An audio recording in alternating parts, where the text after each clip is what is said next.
Tonight's program is going to be a flamethrower. You have been warned. All right, there's a video that's been making the rounds here from a fellow named Brohican, and he is giving a tale of woe about his adventures in stepdaddyism. And I got to say, before I get started on anything else, I do not feel one single drop or sprinkling of sympathy whatsoever. But let's go ahead and begin the verbal assault. I'm him. I'm the dude. I was the provider. I was the family man. I was the one that took care of the kids, even her kids, okay, when I didn't have any of my own children. Okay, I held the house down, took care of her in a health crisis. She had full-blown epilepsy, and I made sure that she didn't seize out and die many times. Saved her life. All right. Let me go ahead and pause right there. So immediately what you can see is this is the good guy, the nice guy, the white knight, the Prince Charming, or in this case, Prince Chump. He's trying to rattle off the list of intangible things, as I always taught you all, the things that he thought that he was depositing in the bank of masculinity or in the bank of male value. He thought he was putting intangibles in there. But what he's really doing is naming for you all that he grabbed the low-hanging fruit. Because rather than be competitive, he decided he was going to go for an easy win. He tried to find a female that he felt was helpless, a female who was dependent, a female who would be needy, and he thought that he was negotiating from a position of strength. And that's what he's describing. That she was financially weak, socially weak, economically weak, physically weak. She was socially, economically, and physically compromised. And that as a result, it would make things easy for him. That everything would be to his liking. That's what he thought he was doing. And he's far from the only one. This is very common. Fellows who want to sit up here and try to extol their virtues, when in reality, you just thought you found somebody compromised and that would make it easier for you. Rather than leave her where she was. And by leave her where she was, I'm talking about don't marry and don't have kids. If you want to lay up with her, that's fine. I've never begrudged you that. Oh, no, he decided, no. Finally, I found a situation that I can dominate. From my simp position of weakness. Remember, simpness comes from within, not from without. So he's letting you know right there, going down the litany. Have any of my own children. Okay, I held the house down, took care of her in a health crisis.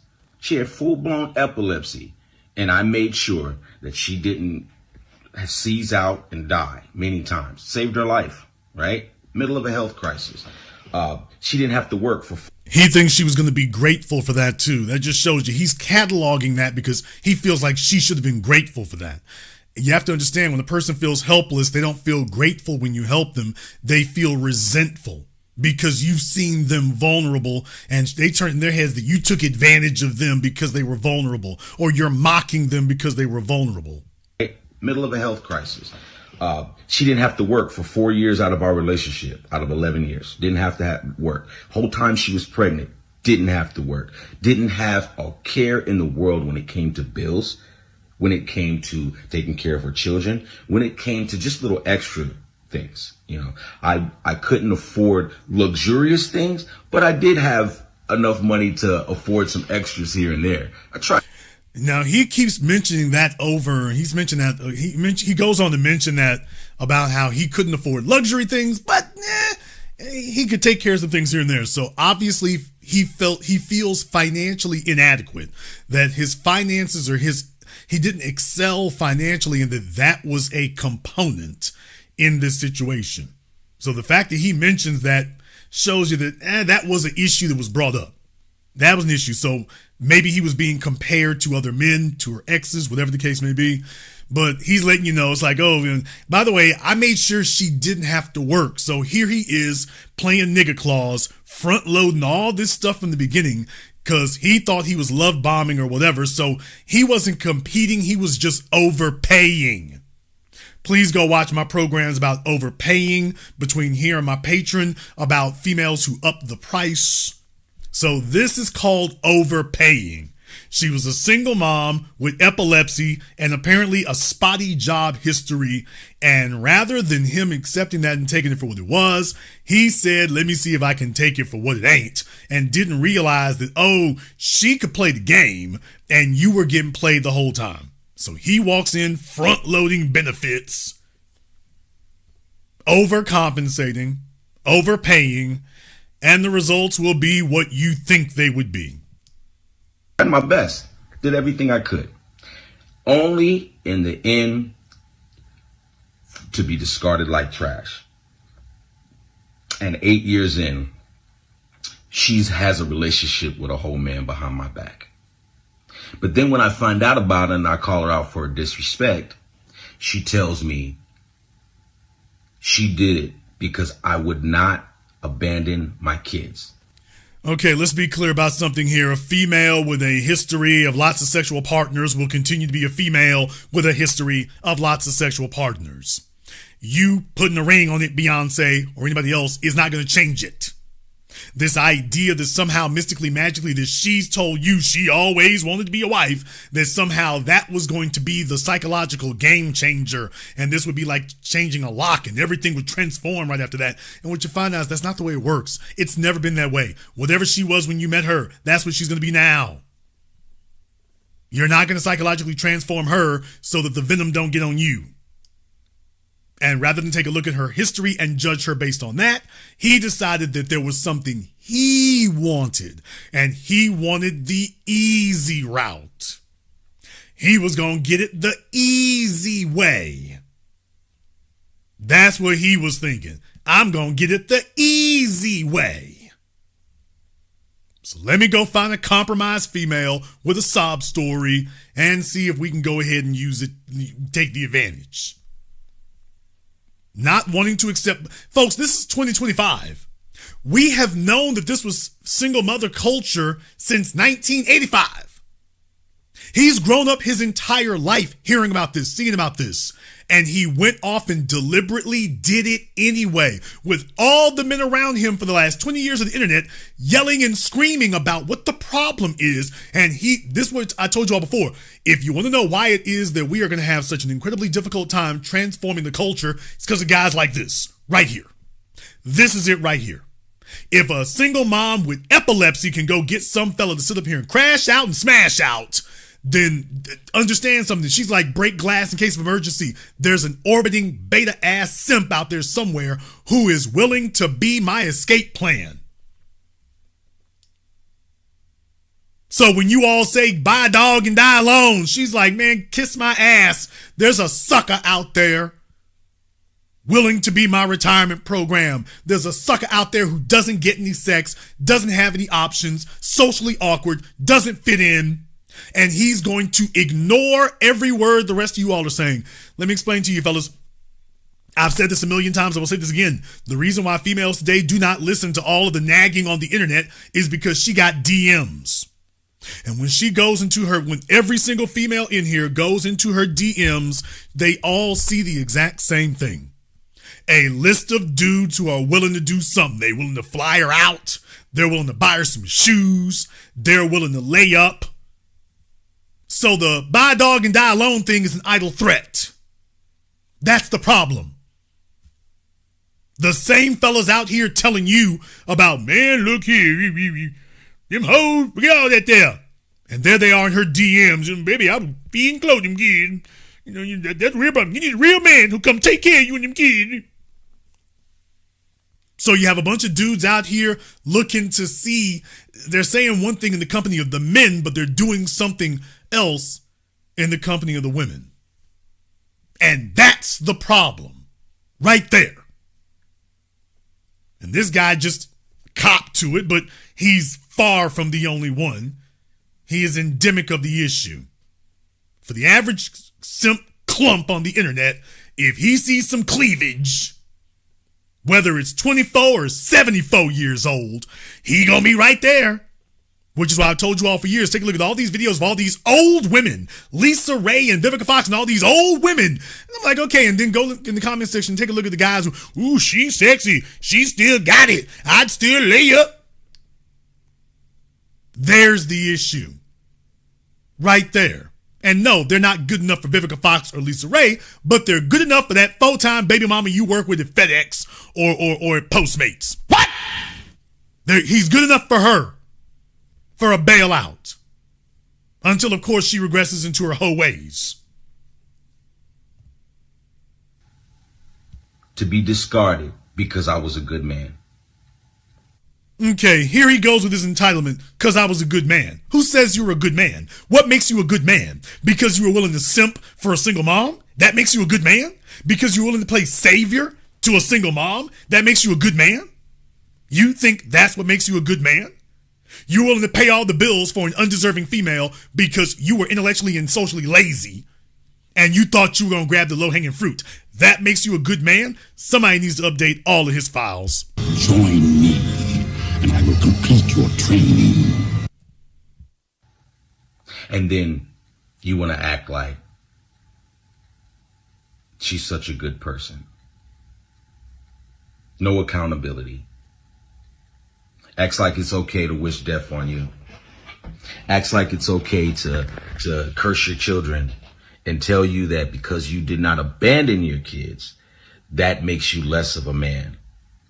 And it makes it that you couldn't keep a family together when that's the reason you left or didn't come back, because you got put out for being disrespectful. But then I thought, it would probably be better to raise my son with his mother than to raise them apart. So I said, you know what?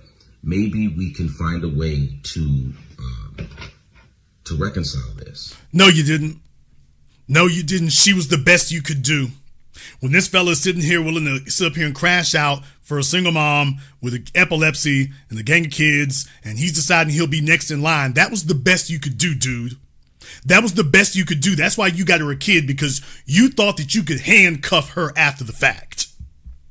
Fellas like this think they can handcuff a chick after the fact. You already had one fella who tried to do it before. Here you come along and decide, well, it didn't work. Second time's the charm, or third time, because he doesn't want to say how many baby daddies are involved. But he figured he was going to handcuff her after the fact, and she gets a kid, and he's going to Russell Wilson his way through things. Well, if she has a kid with me, my kids will mean more than the previous idiot. So once again, I'm telling y'all, he thought he was going to sit up here and front load his way through all this stuff. He thought he was going to do that. That's what he thought was going to happen. And he'd front load his way through it. Go ahead and throw out all these unearned benefits, and then she would owe him. That she would honor that if he just went way overboard. Then when obviously he saw that there were warning signs and problems, so he just kept doubling down. So he went into the sunk lost fallacy. And he just went over and over and over and over again. And he wants to try to paint her as the bad guy here. When in reality, I see two bad guys. I see spy versus spy. The two of y'all tried to get over on each other. And eventually it's just going to be a big ugly stalemate for the kids. So he was trying to be slick. He was trying to find the easy way out. He was going to show the rest of us what he didn't have to do. He grabbed the worst candidate for the job. Ignored every red flag known to man because uncompetitive is what simpery is. Then he talked about she was being disrespectful. Hey, dummy, she was disrespectful when she came to you with another man's kids. And deal with it, nigga.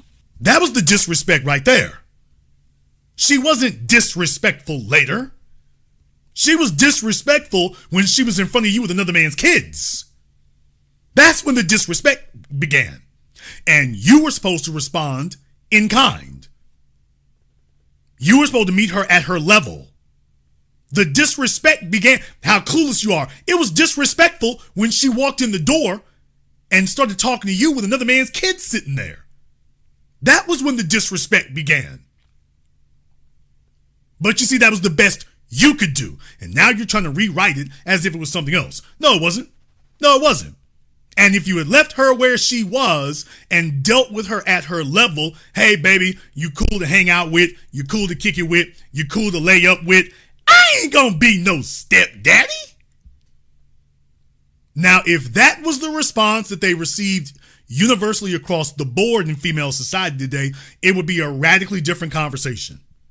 And even if it's only a minority of men who are willing to crash out and be stepdaddy material, the problem is you're giving false hope to the others who can't get it. Because all they get is run through and laid up with more, but all you're really doing is giving false hope.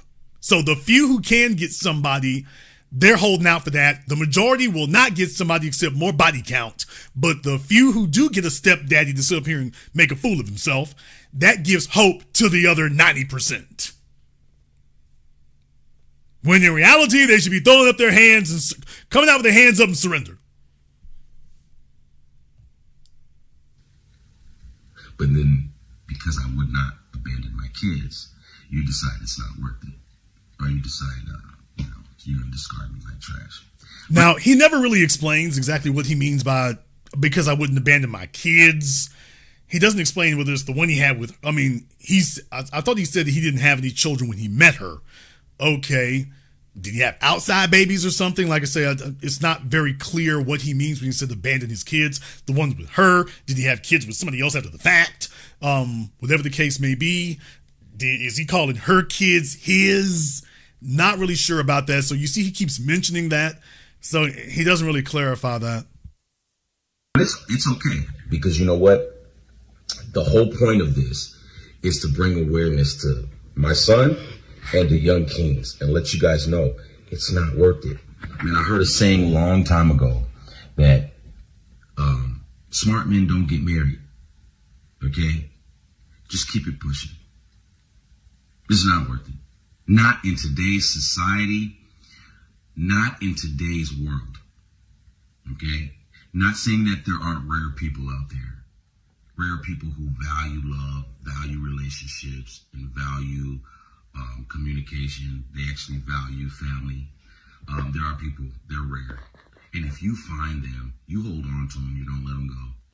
There are people who value family. You grabbed a single mom. This is not about, dissing single moms or spitting on them. It's like, hey, you're a single mom. You don't value family. You value having babies. You don't value family. People, this is 2025. This is 2025. We're way past the 1990s. There are many of you who are listening to me right now. You weren't even born when this first emerged as a scourge back in the 1980s. It was a fully metastasized, fully matured social disease by the 1990s. No one was stupid. No one was dumb. No one was naive back in the 90s. Tupac and everything else. So we've been yelling about this now for 30 years. Before the public internet was a thing. We've been yelling about this for 30 years now. 3 decades of constant barraging that this is a problem. And just understand, there's a bunch of luckless, shameless, hopeless, beta boneheads out there who are still at it, ignoring everything they see and everything they hear, because when they're finally in the company of a female, no matter how run down, he got his shot. And now he wants to make sure that she doesn't get away. So let me get her a kid, let me get her married, whatever desperate tactic I can resort to, because I can't let it go. Even though it is very obvious that she's not a great candidate, but then again, he's not a great candidate either. So she's the best he can do. And so then he ends up lamenting on the internet about the best he could do, as if he had a better option. Please understand, when a man gets a chick pregnant, he's expressing that she's his best option.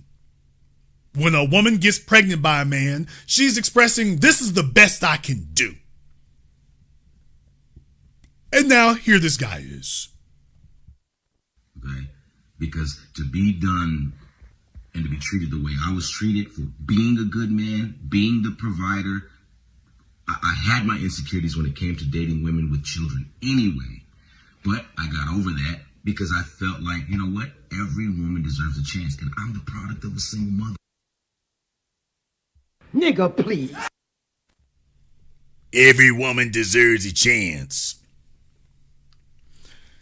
These fellas out here with their mommy issues, talking crazy as hell. Hey, you get what you deserve at that point. You get what you deserve. This is not new. As I said, we're 30 years after this became a pandemic. We're 30 years after the advent of the single mother pandemic that exploded in the 90s. No one is ignorant today. No one is unknowing. No one is naive. You just got some fellas who figure they gonna pull something slick, go against the grain, and then they gonna undercover low key, see if they can go dumpster diving. Okay, when you go dumpster diving, don't be surprised when you jump out like trash. And it is what it is.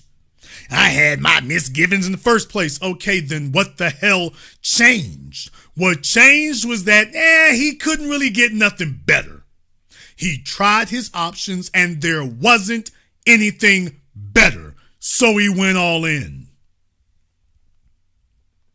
And so I remind you fellas again, if you want to know why it is that the dirt daubers and the mud ducks and the bust downs and the beat downs and the bumba clots at your job, females, if you want to know why it is that they act so arrogant, it's because you don't know or you don't believe that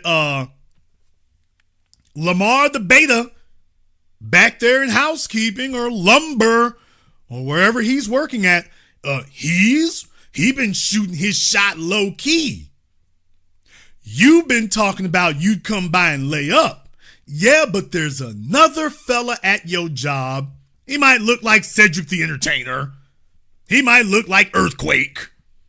But there's another fella at your job. There's another fella at the supermarket. There's another fella in her orbit. Even if he makes less money than you, less anything, he's let her know that he would make a permanent liability of her. And that's the reason why you like, why are they trying to act like they're negotiating above their pay grade? Because there's a fella in there somewhere who's let her know he's willing to overpay. He's willing to do it. He's willing to do it. Quiet as kept. He's telling the rest of y'all he's nodding his head with you in agreement, but on the low, he's like, yeah, you know, baby, them other fellas there, they just hates women, and a man got to step up, and you be a good mother to some kids. Then he comes back to the rest of us. Yeah, man, she fooled with the baby daddy. You can't trust them hoes.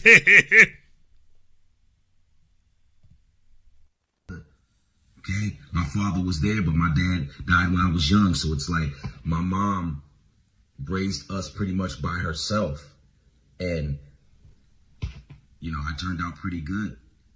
But that's funny because, leave it up to, the woman that discarded me after she has my son, adds to the problems of the generational curse that young black men have to this day anyway. But I've got to teach my son how to never go through that shit. And honestly, I don't know, man. Like, it's crazy because I have never been disrespected by a woman of another race. It seems like the women... Nigga, please! He went there with it, y'all. By a woman of another... Like, it's crazy because I have never been disrespected by a woman of another race. It seems like the women in my race, my own people, disrespect me more than anything. And that is... Okay, let me just say this in no uncertain terms to any fella out there who likes to use the phrase about never been disrespected, mistreated by women of another race. Let me say this clearly and plainly in no uncertain terms. Nigga, carry your ass. And deal with it, nigga. Why didn't you get one of them non-black females pregnant? You acting like you doing us a damn favor. Like having bonehead beta genes in black society. We need more of that. Go get one of them white chicks. Go get one of them Latinas. Go get one of them Asians, dude. Ain't nothing stopping you. There's nobody over here breaking their damn neck and hurting themselves to keep your cornball ass. Obviously incapable of proper judgment. If you're expecting any of us, oh no, don't be that way, don't feel bad, man, get the hell out of here. Nigga, please. Carry your ass. What the hell did we lose? We ain't losing nothing. Carry your ass. Oh, I'm for real on that. Like he's threatening black women. Y'all could have had this right here. You could have had another sucker beta clown. And the non-black women really respect a man like me. Dude, do you need their number? I ain't got it, but there's enough ass-kissing niggas out here. They can help you get that together. There's a honey boo-boo built broad waiting for you out there somewhere. Fella, what? There's plenty of non-black single moms out there you could have booed up with. If you really could have got one of them, you be with them. Just stop the cap, cornball. If you could have got one of them white women, Asian women, Latino women, Filipino chicks, and there's a bunch of bum dudes who got one all over Los Angeles. I seen them. Not seen them, I seen them.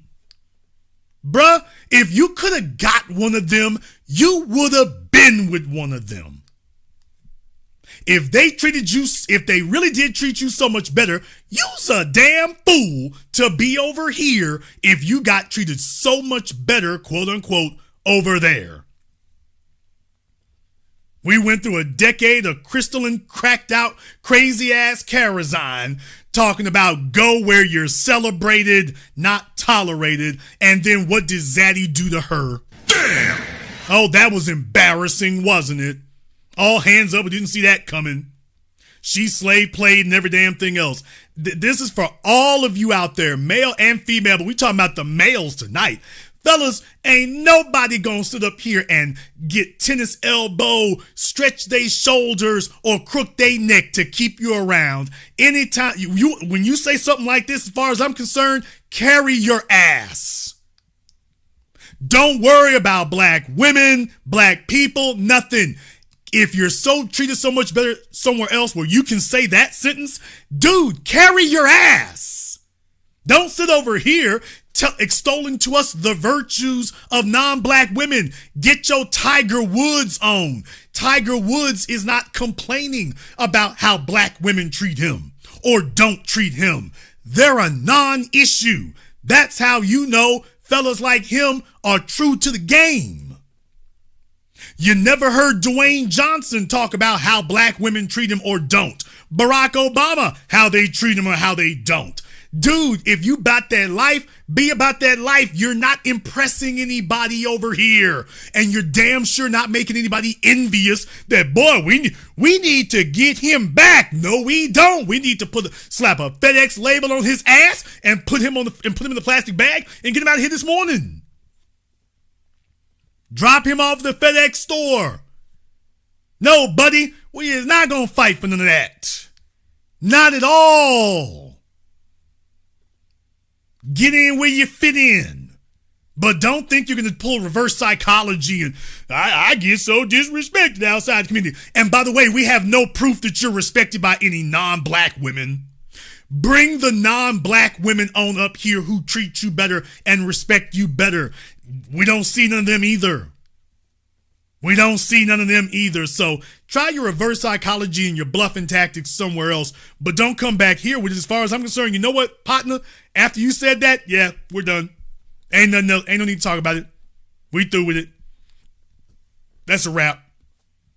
Yeah, if there's so much better over there, now that you said it, you need to be over there. Notice I didn't say I think you need to be over there. No, you need to be over there.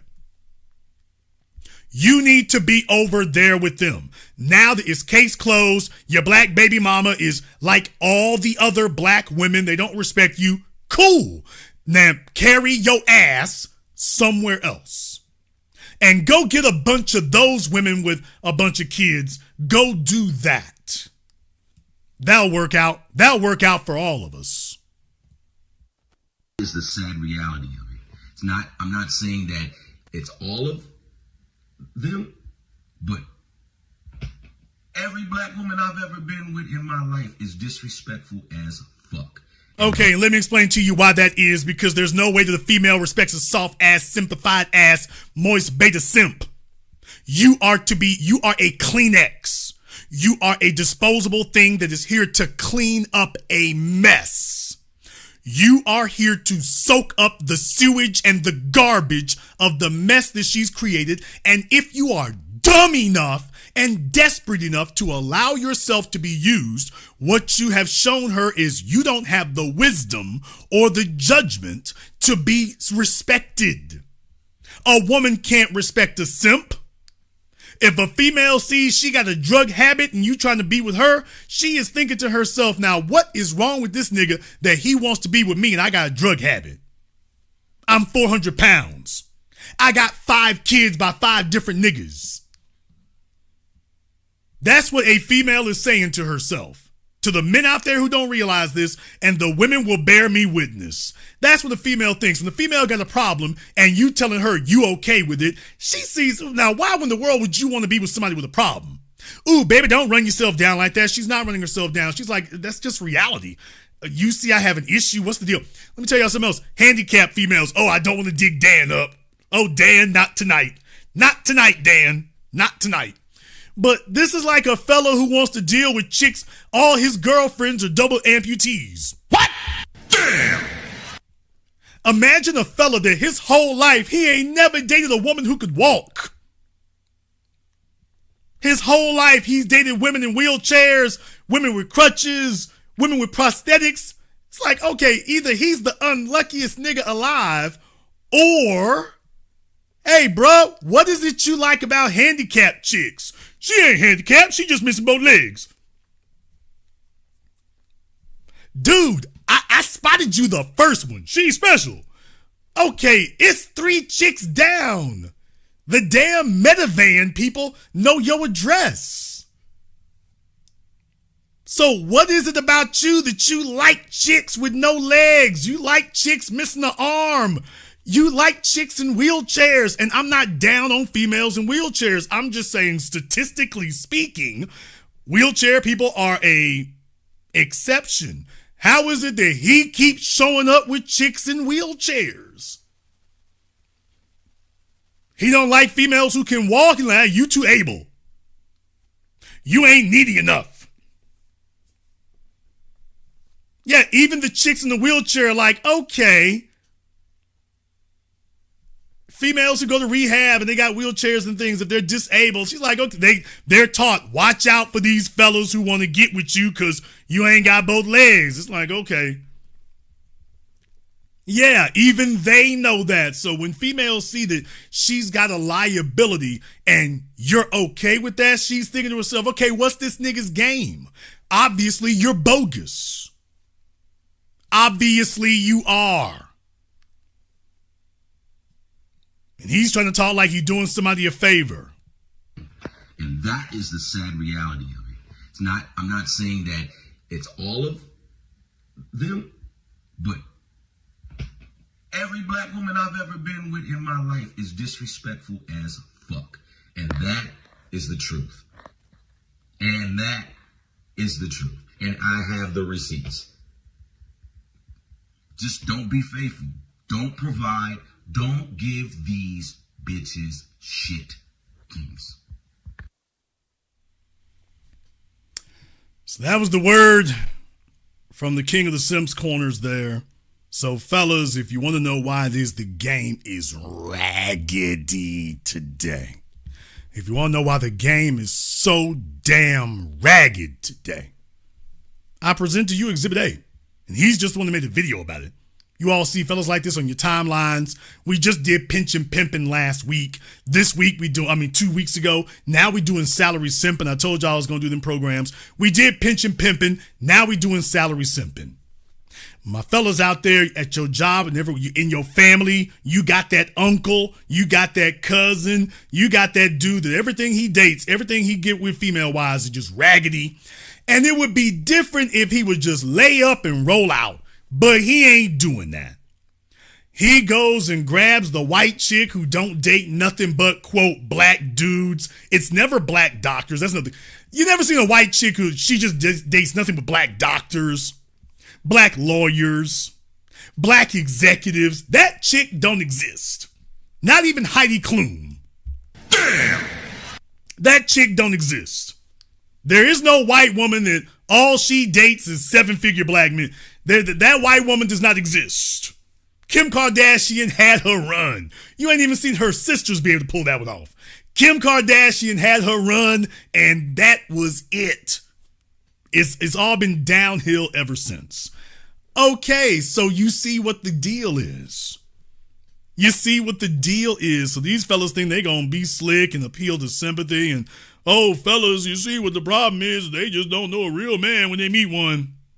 If I'm telling the damn truth here tonight, give me the baby emoji in the chat room and hit the likes button for me. It's over 1,800 people in here live right now.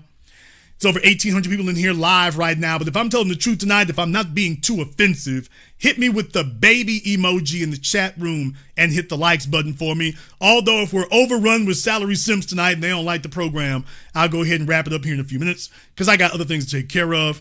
But I want to just go ahead and weigh in on that. The salary simps are out here leading with the damn checkbooks. They think they being slick. They're trying to buy their way to affection. They're trying to get in where they fit in. They're telling us publicly what they ain't doing. And then next thing you know, here he is, done got him pregnant, marrying him up, and then complaining that the hoe that he married is still a hoe. Because she didn't just wake up one day and is talking to other men behind your back. That's the way she always was. She was always like that. She was always slick at the mouth. She was always talking about what she don't need. She was always telling you a real man would pay all the bills. Meanwhile, the fellas before you never did none of that. See, understand something? A female has no reason to respect a sucker. You take advantage of suckers. You don't respect them. Fellas out here figuring if they're the biggest damn sucker, kiss ass and just be nigger claws and just do whatever she says. Whatever she says to do is your job to drop it off, and that will lock her into some obligation to you. Well, baby, I took care of your kids by Pookie and Ray Ray and Mike and a little slug and catfish and cornbread. And I forget that last fella. He's still enjoying it. Yeah, he doing a life sentence. Okay. Well, I had to help you with you and them kids by them. And, I went and bought a house and, I put myself out there, baby. So, your old man here, Yeah, because you gave up stuff you couldn't get back. You can't get those 10 years back that you let her sit on her ass while you paid bills. You can't get that back. See, you was just a bridge. That's what he feels bad about.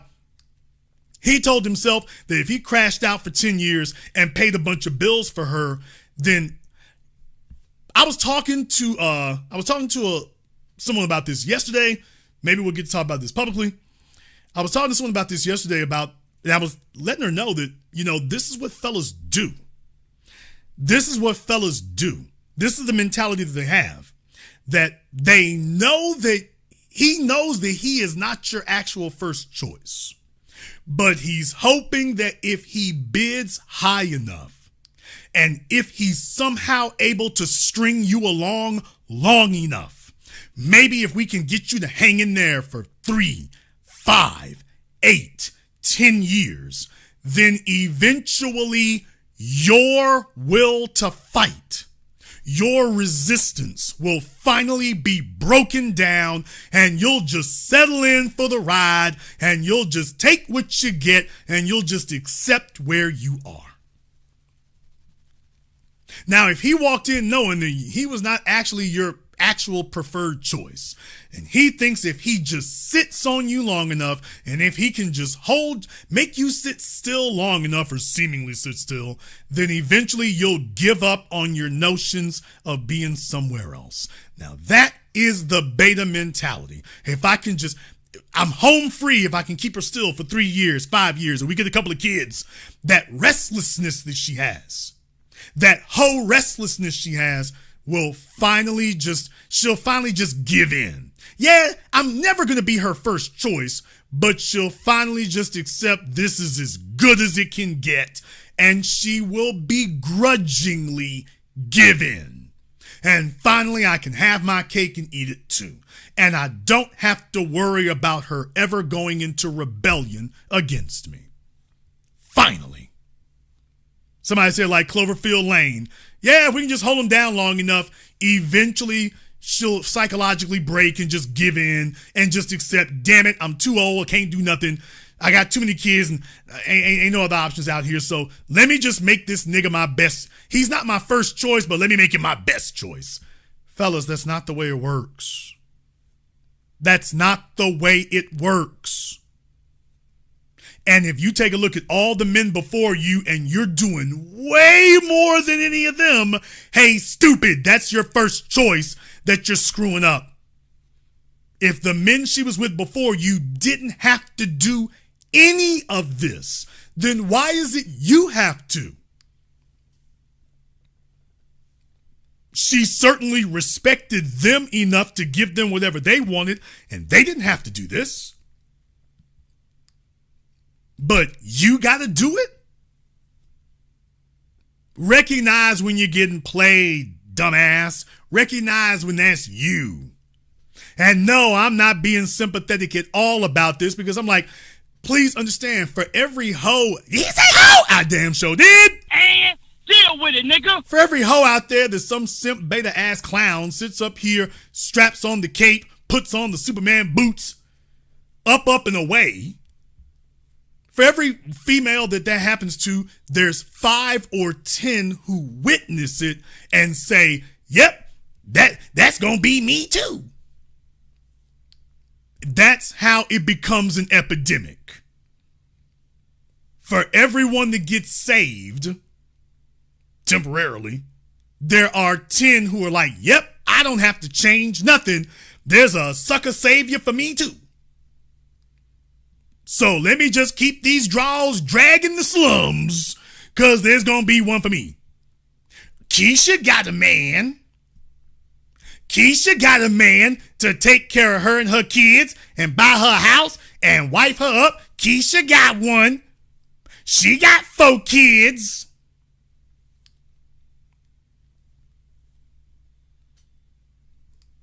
That's why these guys just make the world harder than it have to be. All right, folks, not liking the program tonight, which is understandable. There's a lot of fellas out here. I'm hitting close to home. Them body shots are hitting them kidneys. And there's some fellas like, damn, Jason, you hurt me over here. Yeah, nigga, because you know what you're doing in your DMs. You know what you're doing in the back room of Home Depot. You know what you're doing in housekeeping at the hospital. You know what you're doing. So, yeah, what I'm saying is it's kind of hurting you there. It's like, damn, Jason, why you got to say it like that? Why you have to take away hope? I'm not taking away hope. It was never there to begin with. So let it be what it's going to be.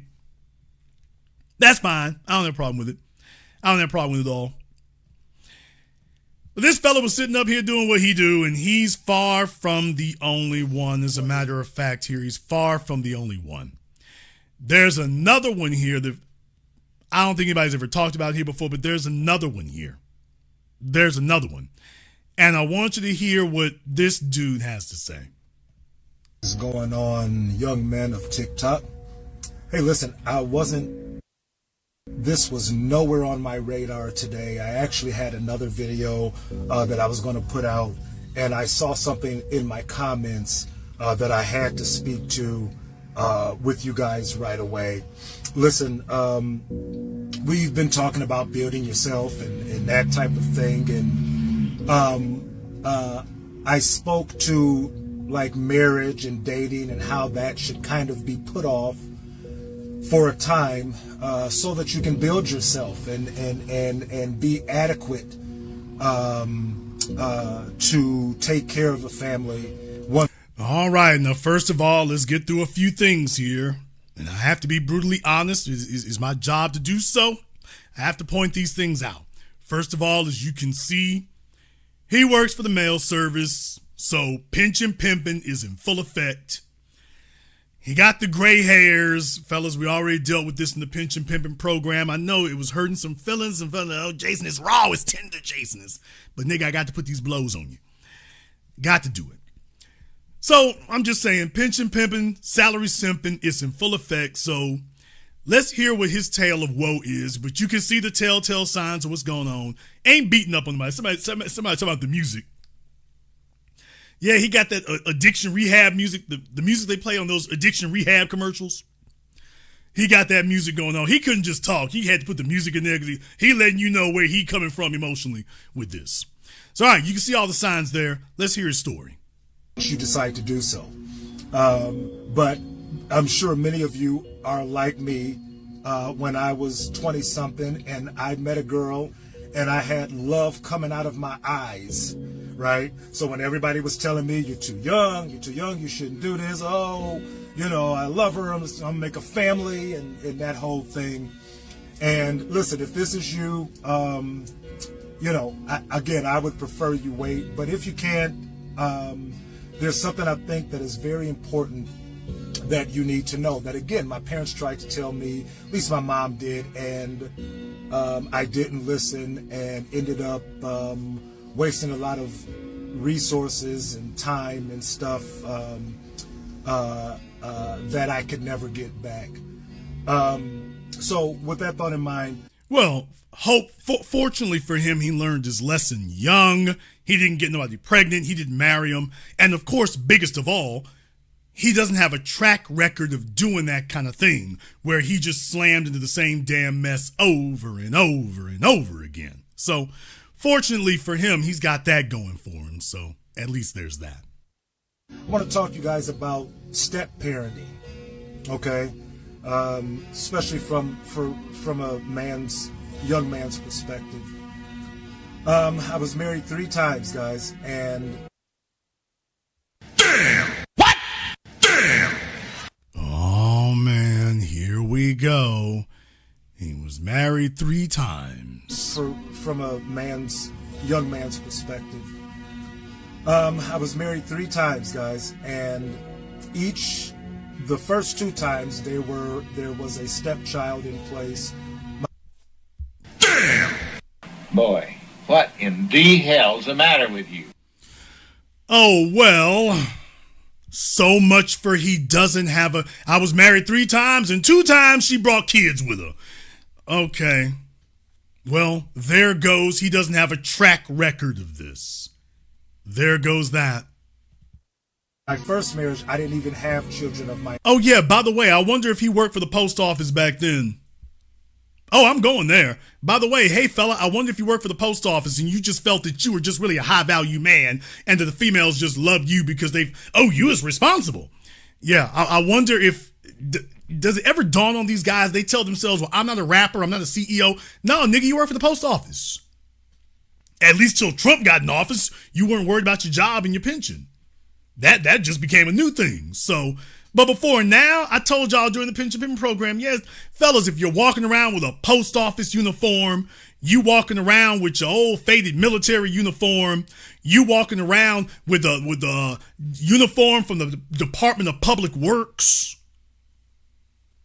What she's saying is, damn, nigga, how long you been working for them? Let me see if I can ease in on a piece of that action. That's how the female mind calculates when she needs a bailout. So you walk, and by the way, you know it. He got the earring in his ear and everything. He got one of them hubcap wristwatches on. I ain't dissing. But what I am saying, yeah, the fellas who work for the subway, the transit workers in New York City, in Los Angeles, and San Francisco, nigga, you know that uniform is fishing for some helpless hoes who need a bailout. You know it. And you figure you're gonna leverage it. They like a man who's responsible and take care of it. Okay. And so you get something on your level because you need the low-hanging fruit because he's not really built to compete. So let me grab this chick who needs a bailout and see if I can make a wife of her. Not make a side chick. Not leave her where she ranks at. Hey, you is side chick material. You are obviously side chick material as Pookie, Ray Ray, and Mike Mike. Okay, the amusement park is open. Okay, leave the side chick where she... That's the problem right there. You don't respect women. See, if you respect them a little bit more, they would upgrade. She need a man to teach her how to... Man, y'all trying to teach grown women how to be women. And then can't figure out, married 3 times and it worked out how many? Own first. And the first 2 times there was a stepchild in place.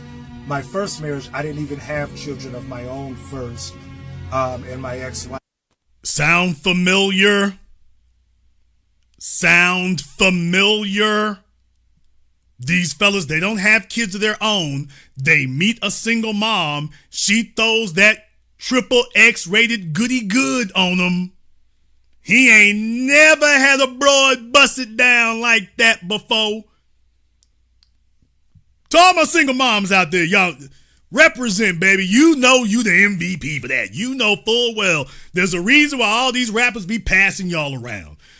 Just do your little victory lap right quick. We ain't hating on you. We only hate on dishonest hoes. We respect honest hoes. This is the business. We respect honest hoes here. Ain't no shame to it. Just be what you be. That's it. We're not down on you. It's just, hey, it is what it is. And we respect you for it. So for the single moms, you know full damn well, when you see a fella, you're like, he ain't got no kids. And then especially if he's socially awkward and it's like, oh, he's relying on his job and his paycheck because he ain't got a personality to get your attention. You know full damn well, oh, this nigga ain't used to no sex. Oh, he's not used to a female who makes it easy for him. He's used to getting rejected. This is the first thing the female has to keep in mind, because fellas who are used to being rejected are also fellas who are most likely to take you and the family hostage if he don't get no sex tonight. Damn! So they have to watch out for that kind of thing. Okay, so y'all know full well that's why you target men who ain't got kids, because you want to make sure it's a lane wide open. But it doesn't work if he's used to women. If he doesn't have children, but he's used to women, damn, ain't gonna be able to trap him. He doesn't have kids and women are new to him. He's not used to getting female attention. You know full damn well. Let me throw them thunder thighs on him. Let me throw them thunder thighs. Let me moan and squeal and breathe hard and tell him, baby, you the best. She gonna give him the whole damn Vanessa Blue treatment. Cause she like, oh, this nigga, she can tell this nigga ain't never had this. Never. And he's sitting there, she can see he is too damn happy. So when he's like, man, I got the best chick ever. These other niggas out here, they don't understand what it is. And she's bad broad right here. Hell, nigga, your chick needed 2 legs to do what my broad did with 1. And deal with it, nigga. Damn! Ain't one of them. All right. Okay. So, like I say, they know what they're doing. They know who their target is. They know who they're looking for. And they know she's not the easy knockdown. Beta simp, you are the easy knockdown. That's the whole horrible irony of all this. You grabbed them because you thought that she was the low-hanging fruit. And in reality, you were the low-hanging fruit. You thought she was the mark. No, you're the mark. The mark is you. All the women at your job know it. The only person who doesn't realize it is you. Until eventually one day she bares her fangs and tells the damn truth. And now all of a sudden it's something different, so. But yeah, shout out to the single moms out there, baby. Y'all know what y'all do. Y'all been run through by enough dudes. You are basically porn stars in training. Ciara, shout out to you, baby. Take that little bum nigga for everything he got. When the day the hammer drop on him, we all just gonna fall out laughing. Get him for everything. Take it all. His career almost over with anyway. Go ahead and take it all. She probably already got the divorce lawyer. Okay, we got about 12 more months now. Yeah, but y'all be getting these little fellas sprung. Y'all get them sprung, and that's it. Y'all got them turned out. He's calling his job to find out what his benefits is. Now, a female got a man twisted around her finger when he's calling to find out what the other benefits are. I mean, not the health benefits. Hey, do we get housing assistance? Do we get housing assistance and clothing assistance? When you got men calling the HR and the benefits office to find out the family benefits, oh, nigga, she got you sprung, huh? Single men don't ever find that out. Folks, I can't tell you back when I was younger how many jobs I worked for. They had all kinds of benefits that if I was married or something, I had no idea. I'm like, wow, I could have gotten free gym stuff and free benefit. Wow. Yeah, when you call them back and say, well, you know, you have a domestic partner. Really? Yeah, we have a stipend for that right there. We can add more to the 401k. Well, I'll be damned. Single men don't ever do this. Chris Rock told you, married folk close down the bar. Single people are already heading for the door by 7 o'clock. They got a life. It's the married folk, they know they damn benefits. They know the 401k change up. They can tell you the date. Open enrollment. Damn. How many single men at your job, you still don't know when open enrollment is? Yeah, you didn't have the same damn insurance package for 10 damn years because you can never remember when open enrollment is. They might send one email, you just immediately delete that mess. Man, get on. You see open enrollment there, all you know is when you go to the doctor, the man don't kick you out. You're like, okay, it must still be working. You ain't sitting up there changing it and making adjustments to it. And then when you do want to make a change, you go to HR looking like an ass. Hey, I need to make, hey, they didn't pay for this dental work right here. Oh, well, you have to change it. Okay, yeah, I need to change that. Oh, well, open enrollment is in 8 more months. You're like, 8 more months? Why can't we change it now? It only happens once a year. What is this, a holiday? No, this is you being single. Single men don't do that. We never have. We never will, because we don't need it. Soon as a female come in the picture and start weighing you down with them bills, you working overtime, you trying to become a manager, let me climb this damn ladder. Hey, do you have housing assistance, down payment assistance, closing cost assistance? Daycare assistance, like, oh, you looking for everything. The single fellas are like, can I get a bonus? Can I get a raise? Not the rest of you. Oh, y'all turning to Mr. Mom. For single men, the only time we've been to HR is to get our asses fired. Damn! That's single men. For single men, the only time we talk to HR is when they're gonna fire us. That's when we talk to HR. It's like, you forgot that hoe was up in there. That little heifer was up in there. The little white woman with the little blue earrings. You ain't even seen her in years. Oh, back in her office again. Yeah, she like, about to get your ass up out of here. Oh, hell. We only been to the damn HR office like twice the whole time we worked there. Might have been one time you got sick, but that was it. But you don't even know if it's in the same damn building. Who the hell is this? Who the hell is this? All my fellas in there. Hey, to all the men in here that you've been at your job 5 years or more, but you've only talked to HR like 2 times, they could have been done, fired them and removed the whole department. If that's you, give me the filing cabinet emoji in the chat room. If you ain't never, you talked to HR like twice. You don't even remember their damn name. If that's you, give me the filing cabinet emoji. Give me the filing cabinet emoji. If you know you've been there, it's like, man, look here, who is this ever? I don't know a damn thing about it. What is she doing? Who are you? What do you mean? A lot of y'all, you went to HR thinking you was going to get fired. It's like, no, we're not going to fire you. Why would you think that? Why? Well, what am I here for? And they bring, oh, there was a document we didn't have you sign. I'm like, oh, really? And you just like, okay, am I getting fired? No, okay, let me sign. You don't even ask what it is. They could be having you sign a damn power of attorney that gives them the ability to sell your organs. You don't know. Man, get me up out of here. Let me sign whatever this is. Let me sign this so I can go. I had 2 small children. There was a stepchild in place. My first marriage, I didn't even have children of my own first. and my ex-wife had 2 small children. And my second marriage, I had my children, and my ex-wife had a child of her own as well. Here's what I would caution you with against that. Listen, I don't know your chick.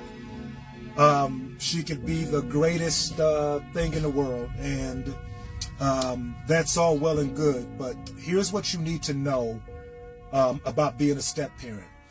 You have all of the responsibility. You have all of the responsibility, but no rights, right?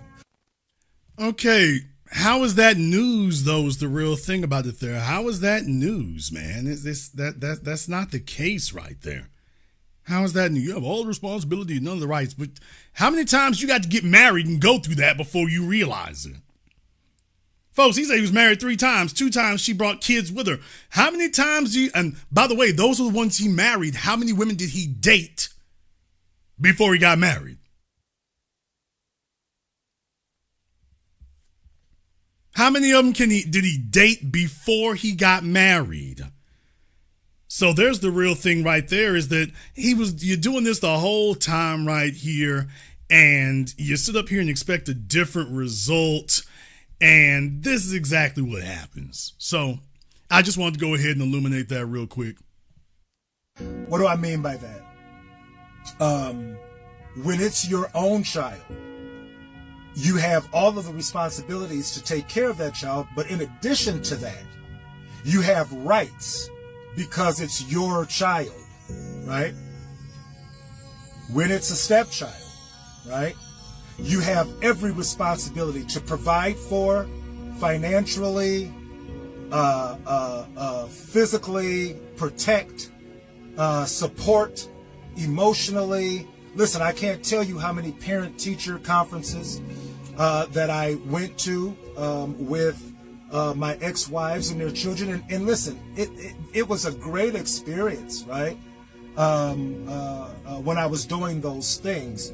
I loved the mom at the time, and by default, I didn't separate. I wasn't that dude to separate the children from the mom. I loved them as much as if they were my own children. So as a result,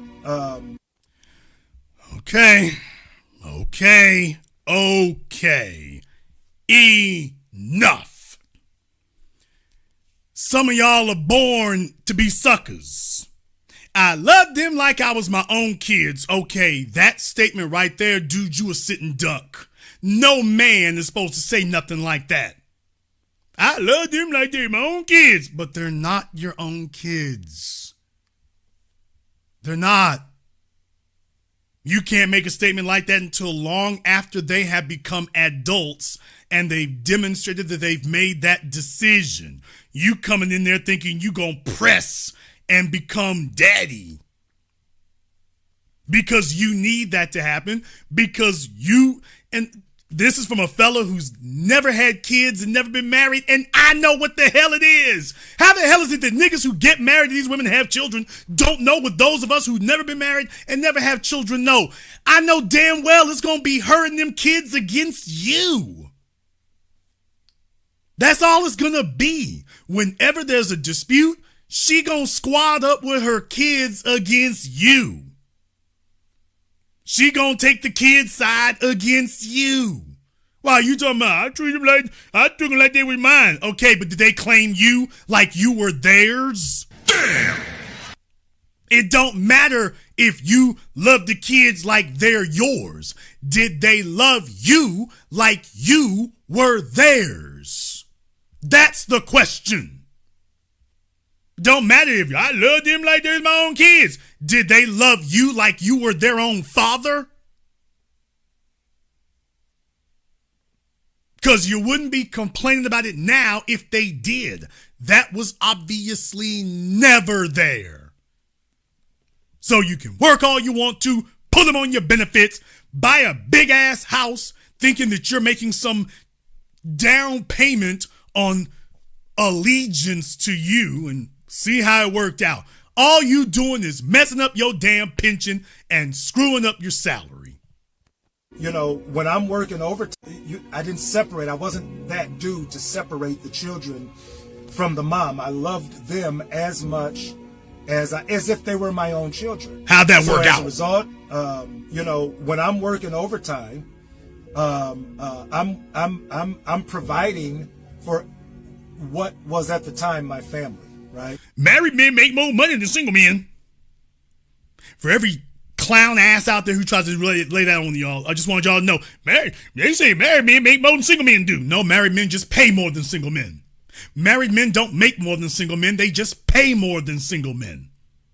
And he just proved it to you. I'm providing for what was at the time my family, right? And I had a responsibility to do that. My first marriage, and this is before I even had children, I purchased a home. It was the first home that I purchased. And the reason that I purchased it was because my wife and stepchildren needed a home, right?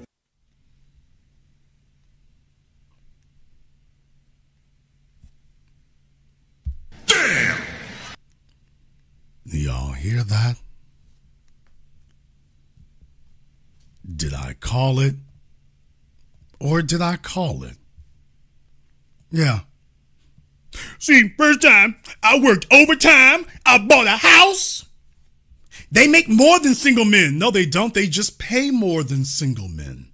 He didn't make more money to add to his wealth. He made more money to go buy a house to accommodate the woman who was leaning on him because, of course, you know what she really told him. You know, Pookie and Ray Ray never bought me a house. Heifer, you wasn't worth a house. You was worth the bed they laid you on. You wasn't worth no damn house. You ain't no housewife. You the house-hoe. The smart men didn't buy you no house. The very smart men didn't get you pregnant, nor married, nor buy a house. That's where you rank. Stop fighting to get above your damn pay grade. How did it work out for the nigga that did do it? He's on TikTok making videos. That's where he at. It's these fellas who are deficient. He looking for a family. She's looking for a bailout. And he looking for a family. The dudes are more needy than the females. The females are street, rugged, and raw. And the dudes are soft, beta, and simp. Dude, the world is upside down right now. It's upside down, inside out. So he's working overtime so he can get together the down payment to go buy a house, or if he worked for the government, to go ahead and lean on our tax dollars to go buy a house, so he can try to explore his fantasy that he's going to make a family out of this single mom and her kids, so he can finally stop wondering where his next sex session going to come from. And all he really did was put himself behind the 8 ball. So much for that. And I felt, and this is before I even had children, I purchased a home. It was the first home that I purchased. And the reason that I purchased it was because my wife and stepchildren needed a home, right? And I felt wholeheartedly responsible to provide. What about their dad? What about their daddy? What about their father? What about him? You damn right I'm yelling it. This is insane. Folks, you hear him. What about their dad? What about the fella who helped her to bring them in this world? Okay, what the hell is his obligation? What the hell is he doing? So you just taking on every damn thing right out the gate. Don't even have any children of your own. You are sitting here completely investing in somebody else's legacy. And by the way, I got to take care of all that. Okay, and their father is where exactly? Their daddy is out here running the streets. I said streets, not streets. He run the streets. And you taking care of the kids, even though you don't have any children of your own, you are investing in his legacy. Why shouldn't he run the damn streets? when there's a sucker-ass, childless dude who's willing to throw away his benefits and throw away his money and work his ass off to take care of it? Why shouldn't you do it? He done relieved you of duty. So for all the females out here who wonder why it is you can't get any of us to look up to stepdaddy, this is why. You can't flex. You never see females flexing about stepdaddy because you can't. There are no men who want to be him. Everybody just gives you that real quiet clap. Oh, that good for you, man. That good you found a sucker there. Ain't nobody saying, damn, I wish I was him. Now that you ain't never heard, and you won't hear it. Read it and weep. That for them. But you spin ahead so many years, and the relationship for whatever reason dissolves.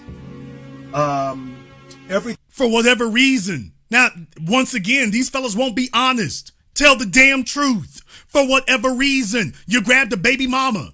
She disrespectful. She slick at the mouth. She's still fooling with her baby daddy. She's still winking at other dudes because hoes are only looking for the next nigga to be with. So she's winking at other dudes, looking for the next place she gonna leapfrog to. Just in case, remote chance, but just in case you actually grow a damn brain out your ass and figure out that you can do better. So she's always got to have a backup plan. So why don't you say that part? Why doesn't he tell that part of the story and just put it on the bricks and lay it out like it is? Hey, dude, it's the same damn story. It's not for whatever reason. It's always for the same reason. She's lazy. Understand, you sitting up here trying to give her housewife fantasy because you think, folks, stop me if this sounds familiar for all you stepdaddy dudes out there. All you salary simps. You 60-year-old niggas dating these 30-year-old females, taking their kids to Red Lobster. Damn! You figure that you gonna buy a house and that house is gonna be the layup spot. That no more having to go to the Holiday Inn, no more having to go to the IHG, no more having to go to the Hilton. You think you're consolidating. You think you gonna have some live-in sex. Finally, I'm gonna have this is gonna be Castle Triple X. Finally, I know exactly where and when I'm gonna get my daily dose of thighs up in here. Let me go buy this house. Cause this ain't a house, this is where I come to throw it. This what it's gonna be. Finally. He thinks he's building a sexual resort. That's what you fellas tell yourselves. I'm building a sexual resort. No, you're not. All you're doing is cutting her in for a piece of the action. If you marry her and then buy the house, it's now community property. If you're working while you're married to her, your pension is community property. All you're doing now is cutting her and a bastard kids in for a piece of the action. That's all you're doing. That's it. You're not doing anything else. And by the way, one more thing, you're exponentially increasing her value. You're paying for the house, but she gets to take credit for it. And you didn't make her work for it or earn it or sacrifice or go through hardships so she doesn't appreciate it. And on top of that, your dumbass probably sat up here and said, she can be a stay-at-home wife. Now, here's the crazy thing today, folks. We got people talking about not being a stay-at-home mother. It's one thing for her to say, I need to stay at home because we want to raise the kids at home. We got folk talking about being a stay-at-home wife. So her excuse went from I got to stay home to take care of the kids to when there are no longer kids at home to be taken care of. I'm talking about after the kids are grown. Now I need to stay home because I just need to be here. How crazy is the world we live in today? How old is the term stay-at-home wife, people? Do yourself a favor. Stop being a dummy and ADHD and go find out how old the term stay-at-home wife is. That's a new term. That's a recent term. That's not a historical term. Stay-at-home wife is not an old term. That's a 20th century term, late 20th century. That's not some old term from antiquity. They done sat up here and made a damn monkey out of you and got you repeating nonsense and total lies because your grandmama wasn't a stay-at-home wife. She had to work. And got you sitting up here chasing way more benefits than your grandmama ever gave to get a worse female than your grandmama was.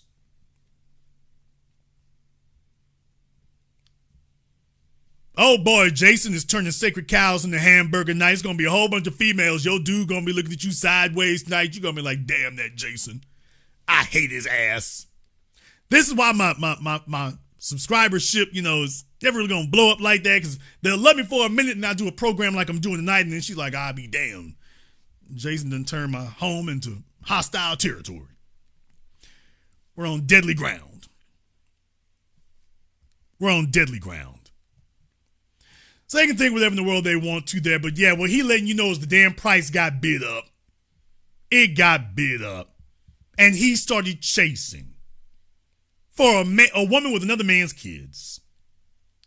How'd you think that was going to end? Thing that you had with those stepchildren dissolved right along with your relationship. And you have no rights whatsoever. Listen, nobody is giving you a refund, right? For all of the school supplies, all of the groceries, all of the light bills, and all of the things that you were responsible for providing, right? In the chat room, Hot Rod GVR TV, somebody, brother, let me answer your question like this. Please tell me, what is the benefit that a man making 7 figures gets from his woman just sitting at home? How is a woman sitting at home a benefit to you? What's the benefit that you're getting out of her just sitting there at the house all day? What is the benefit you're receiving? Now, this is a logic question. It's not even a logic puzzle. Go listen to some beta-ass clown, Derek Jackson wannabe con artist out here. No, this is basic logic. What is the tangible benefit that a 7-figure man receives from walking out the damn door every day and his woman is just sitting at home all day? How is that a benefit to you? How is that a plus to you? Just tell me, what is the benefit that a man receives from that he wouldn't receive if she was doing something? Now, just think that through for a moment before. Now, the fellas who are desperate for sex, you need her to be there because you think it'll be sitting on the couch when I come back. Them butt cheeks will be sitting on the couch when I come back. And the craziest thing in the world is your chick sitting at home with nothing to do. She's sitting up here looking at the maintenance man, looking at the pool boy. All you've given her is time to getting some devilment. But how is that a benefit to you?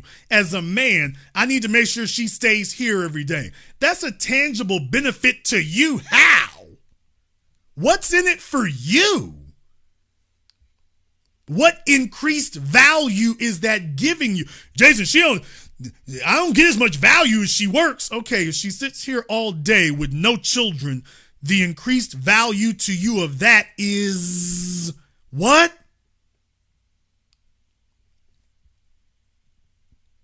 Yeah, your favorite social media folk don't want you to ask those kind of questions. Things get real awkward and real stupid real quickly.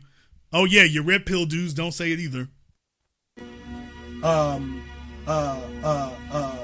When it's your children,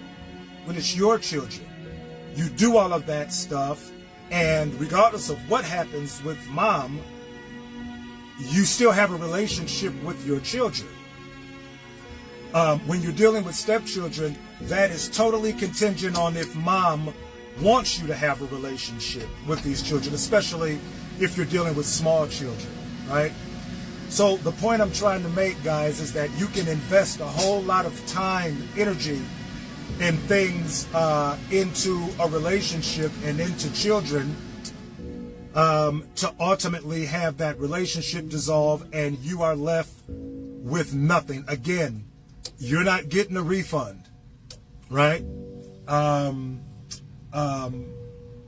So I'm not shitting on single mothers or anything like that. I will tell you, young men, that it is absolutely a bad deal for you, because the investment that you're making into these children that ultimately do not belong to you, and we're not even going to get on the involvement from the children's father and the dynamic that plays. People, how can it be an investment if you don't own it? What? Take a look at these self-deceiving words that these guys use. Our kids love investment. How is it, and how do you invest in something that isn't even yours? Do you see the lies they got to tell themselves? How many of you would call a house you put money into an investment when you don't even own it? Hey, Jason, I'm fixing up a house. It's an investment. Oh, when did you buy it? Oh, I didn't buy it. What? Do you own it? No. But I'm paying for it. Well, that's charity. That's not an investment. That's not an investment. So he's using the word investment because that was how he rationalized it to himself. People, what is an investment? This is where the beta simp loses because critical thinking skills not part of their repertoire. Wishing and hoping and emotionality are part of it. Folks, what is an investment? Something that gives you a return. It's not an investment if you don't get a return on it. So if you're saying that these kids that she had by another man are your investment, what you are saying is you did this because you were expecting a return. Now, let's change this definition to your own biological children. Do you expect the same thing from them? No. What? No. You have already received your investment. You know that those are your genetic offspring. You've already received your return on the investment. Your genes will continue after you're gone. That is your return on investment. You got your return simply because the children were born. With these other kids, you're trying to get them to adopt you. I just destroyed the whole damn stepdaddy thing right here. By the way, y'all go ahead and write this down. Red pillars and manosphere morons and the rest of you here. Time to update your files because you've been getting it wrong the whole damn time. The problem with the stepdaddy thing, the stepfather thing, is that you're not adopting the kids. You're trying to get the kids to adopt you. You're not trying to make the kids yours. You're trying to get the kids to make you theirs. That's what you mean when you use those deceptive terms like investment. You want them to adopt you. You think that you're eventually going to get them to adopt you, and it's critical that they do because the children got veto power. And if the kids treat you like an outsider, well, then now she has the excuse to put a barrier between you and her. And the reality is you only wanted her, not the kids. Now you sitting up here fighting because, well, she's not going to get any closer to me than the kids are. So I got to get the kids comfortable with me so I can keep her comfortable with me. But isn't it amazing that before then she had no problem pulling rank on them? Yeah, when she needed it. Soon as she feels comfortable and she got you over a barrel, oh, I ain't got to do nothing now. Now she squads up with them. Now you're making TikTok videos.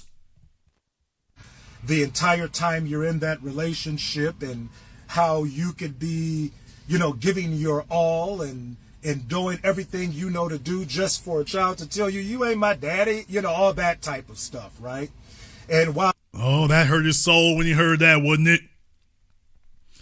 Oh, it's one thing. It's one thing if you was laying up with a broad and, you pass by Pookie kids at the playground. You ain't my daddy. It's another thing when you done married the chick. You talking about you gonna sign paperwork to adopt the kids. You taking they little raggedy smelly asses to school. Oh man, you in it. You put them on your benefits. Damn.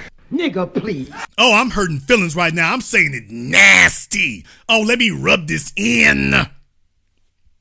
Let me rub this in. Bring me that damn Morton salt. Let me pour this on the wound. Oh, you done put them little bastards on your insurance. He done made them beneficiaries. See, that's when the single mom is like, okay, tonight she got to do, she got to do that Heather Hunter impersonation tonight. She got to do her Heather Hunter impersonation. She got to do her Jeannie Pepper impersonation tonight. She got to get them kids on them benefits. It is not enough for you to just be laying up with her. She is time to get them kids on the benefits. Isn't it amazing how smooth things go when she needs something? She doesn't complain about anything. She's like, it's time to get them kids on the benefits. Time to get them kids on the benefits. And he done went to work and he's skipping through the hallway. Right, I'm a real man. I was a real man. He's boldly marching into HR. Hey, Karen, I need to know what's the procedure for putting these kids on my benefits? Open enrollment is next month. I be tracking it. Open enrollment is next month. I track it. Let me go ahead and get these kids on these benefits right quick. Man, he done went through all that. He's paying the higher deductibles. Damn. Oh, I'm hurting feelings tonight. You damn right. I'm hurting your damn feelings. You're a moron out there. If you done did that, you were stupid. Go ahead and just hold this L. I don't like this YouTube channel. He made me feel bad. Bruh, it was stupid. Own it so you don't go around spreading it. Suck it up and hold that L. It don't matter. You got to hold it anyway. Yeah, you working overtime so you can pay those deductibles. You working overtime so you can pay those deductibles. And just because she gave you the Jasmine Cashmere, I know I'm dating myself. She done gave you the Jasmine Cashmere, and you up here like, well, let me get these kids on here because he don't want nobody else grabbing them butt cheeks. That is it. He's like, finally. I mean, yeah, I gotta tolerate these little bastards around here, but finally it's all done come together. Finally. He's up here working overtime to pay these extra damn deductibles. He's sitting up here trying to do all that. And where's he at? How'd it go? I mean, it's my investment. You understand? So y'all think it's just dumb. Y'all think it's dumb. This investment gonna work out for me. Watch. That may be true, and everything you know to do just for a child to tell you, you ain't my daddy, all that type of stuff, right? And while that may be true, and while there should be things put in place that doesn't happen, I'll tell you from experience that's not the case. So again, if you're looking to do this, and the young lady you're looking to do it with has children that don't belong to you, I would tell you to think long and hard, because again, you will most assuredly be responsible for this thing, but you will have absolutely no rights, no say. I've seen it more times than many. Stepdad wants to come in and, and ultimately mom could absolutely tell you, that is not, you won't do this with my child. See, when you're paying the bills and everything, it's our child. But when it's something, for whatever reason, that mom doesn't like, it becomes my child. And there's absolutely nothing you could do about it, right? You have all of the responsibility, but you have no rights. And it's very hard to build that way. I would like to see you with all of the responsibility and rights of your own children, right? So again, I'm not crapping on single mothers. I'm not crapping on your relationship. I'm just telling you from a perspective of a man who has been there and done that, right? It's not a good deal. It's not a good deal for you young. Okay, he say for you young dudes. Now his Instagram is the over 50 guy. So that means that he was doing this garbage back in what, the 90s? The early 2000s? He went and got a good government job so that he could sit up here and grab the low-hanging damn fruit. And what I'm saying is that this guy went, by his own admission, he married at least 2 of them. Okay, and that's not counting all the others that he been to Red Lobster with and dragging their kids in the minivan. And what I'm saying is, okay, bruh, you messing up the game for everybody because you don't know how to just go home, take him to the hotel, have sex with him, and send him home. I bet you his old ass knows how to do it now that his hips can't work. Yeah, now he knows how to do it. And still won't because he's lonely and afraid to be alone. When females see that you are scared, you're scared because you're lonely and you can't stand being alone, and she can see that emotional gap in you, and then she gonna step in and take advantage. Hoes ain't afraid of being alone. Hoes are just afraid of having to work. That's the only thing hoes are afraid of is work. They're not afraid of being alone. And if they see that you're a dude and you have to be alone because you can't actually have anything on a regular basis, okay, now you're talking dumb.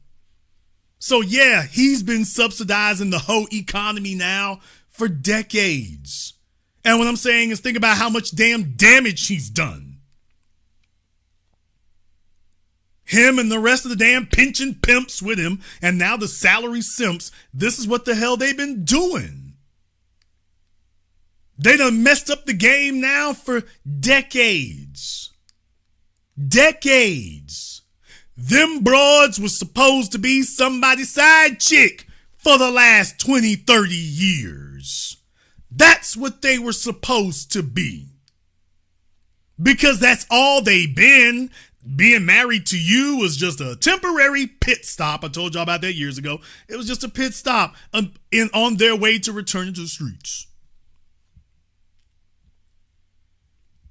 And all you did was make her children eligible for benefits. That's all you did.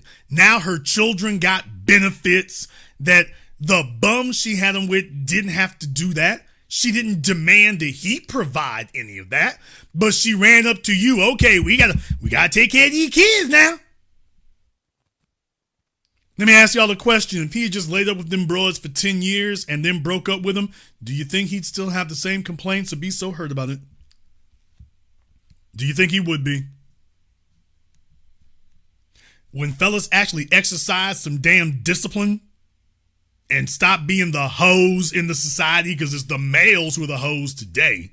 The females are the gangsters and the males are the hoes. You know why it didn't work, fella? Because it couldn't work. Salary simping can't work. It can't work because a female is not invested in something she didn't have to sacrifice for. I didn't say work for, I said sacrifice. Sacrifice means giving up something you don't want to give up. A sacrifice doesn't mean just giving up something. It means giving up something that you do not want to give up. Something that you actually want to keep, but it's gonna cost you if you give this up. You didn't make them give up anything. They walked in the door handing out orders to you, telling you about how they need to live a soft life. Now, the fellows who got them pregnant weren't required to soften up nothing. They weren't required to soften up a damn thing. But you fellas are sitting up here trading in your salary, trading in your vacation time, trading in your benefits, camped out at HR, gleefully projecting how your pension gonna be divided up, carrying the mortgage, trying to juggle a new car, and then every year she slowly moves that goalpost, and you don't pay it any attention. You just continue to carry the cost like the frog in the skillet as it gets gradually hotter, and it doesn't matter to you salary simps until the day she stops giving you sex. What? That's when the light bulb goes on. Now, hoes know better. They know if I stop having sex, because that's the only thing he's really here for, if I stop doing that, he's going to have a negative reaction immediately. So that's why the pulling back on the sex is the last thing. When hoes are reeling you in, she knows pulling back on the sex got to be the last thing. That's the only bargaining chip she has. So I got to make sure I get him on paper and get him on documents before I go ahead and pull the rug. Before I do this rug pull in cryptocurrency terms, or in stock market terms, before I do this rug pull, let me get him on paper. I got to get them documents. I got to get him signed up. I have to have him legally obligated and over a barrel so I can go to the system on him if he tries to pull out. So at that point, it's like, okay, now that I got you over a barrel, now I can stop laying up with your lame ass because I'm not attracted to you because you're a dummy. You were always a dummy. My baby daddies were the smart ones and you the dummy. And fellas don't want to hear those words. Jason, that's kind of cruel. The baby daddies were the smart ones and I'm the dummies? Hey, dude, it is what it is. And deal with it, nigga. It is what it is. You were the dummy. You were the dummy. You walked in to pay over MSRP, 300% over MSRP, and everybody else got a damn discount. And you messed up the damn market because when females realize that there are clowns out here willing to pay 300% over MSRP, all that told every female is that there is absolutely zero reason that she should not fully and wholeheartedly pursue her hoe fantasy. That's all it told the women. That there's no reason that she should not fully embrace and fully pursue her hoe fantasy. Let me throw these legs open and let every scum sucker in the neighborhood and around the country and on my DMs and Instagram, let everybody just smear me up. Let me go ahead and have that experience. Because there's a dummy who's going to come along and take care of me and these kids. Because he's desperate. Women pass by too many of them. Women know they get offered sex all the time. The fella who offered to put the groceries in your car. The fella who offered to fix your damn lawnmower. They get fellas sitting up here offering all the time, but you're not attracted to him. He's the least, there's nothing about him that's special or anything like that. He's nothing to write home about till she needs a bailout. And she's like, oh, where's his little sucker ass at? And at the beginning, let's be very, very clear. None of these guys talk like this at the beginning. This is where it's treason against the men. None of you sucker ass simps talk like this at the beginning. Y'all brag about it. I was a good man. I take care of everybody here. It take a village to be a sucker. You clowns brag about this stuff. Why you get up in our faces. Y'all are the jackasses make videos. See, the problem is these men out here don't. It take a real man to raise another man's kids. Does this nigga hear himself? That's the problem. You too negative. It take a real man to raise another man's kids. You should take care of them kids and she shouldn't have to work. She making a better man out of you. You a better man if you need to prove you can take care of some kids.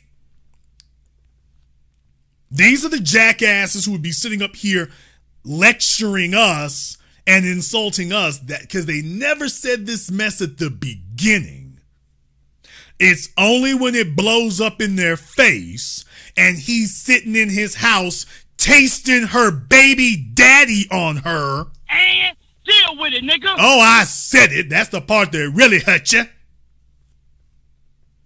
When he realizes that he's tasting her baby daddy on her. Wow, we don't recognize that perfume she wearing. No, sir, that perfume is called Nigga by Night. Yeah, you ain't got that. That's not the perfume you bought. No. That cologne is Nigga by Night. The one you smelled last week, that was Nigga at your spot. That was that new scent of Nigga at your spot. Yes, sir. It's right there next to, the Armani. It's right there next to the Armani. Acquadigio is right there, right between them two. Yeah, it's right there. You smelling right there. Yeah. So if you want to know why the game is raggedy right now, and if you want to know why it's messed up and it's been messed up for decades, if you want to know how it is in the hell we got into this mess we in, it's because these guys would brag about it. And by the way, these are just the fellas who made the videos. There's tons of videos out there, but there's multitudes of other fellas out there. This is how they're living. As I always said, the problem isn't that you're laying up with them. That's okay. Fellas, the world has hoes for a reason. The world has hoes for a reason. That's not the issue. The problem is y'all fellas who get involved in hoe elevation. Y'all get involved in hoe elevation and you'll be the first one sitting up trying to lecture the rest of us and tell us about how if we was real men, we'd go jumping off a damn bridge with your ass. If we were real men. And meanwhile, we take a look at what in the hell happens. They go off and go get females. By the way, we got the AI working. They go off and get females who you think they're compromised. She's on pills. She's on prescriptions. She either has a physical health issue, a mental health issue. She got a physical health issue or a mental health issue. And I'm like, okay, if she crazy, side chick only. Brother, see, that's right. You gotta pray your way through it and help them up. Who gonna take care of these kids? Okay.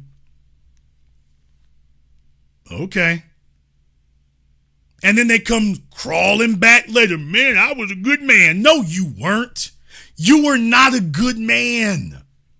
You're not.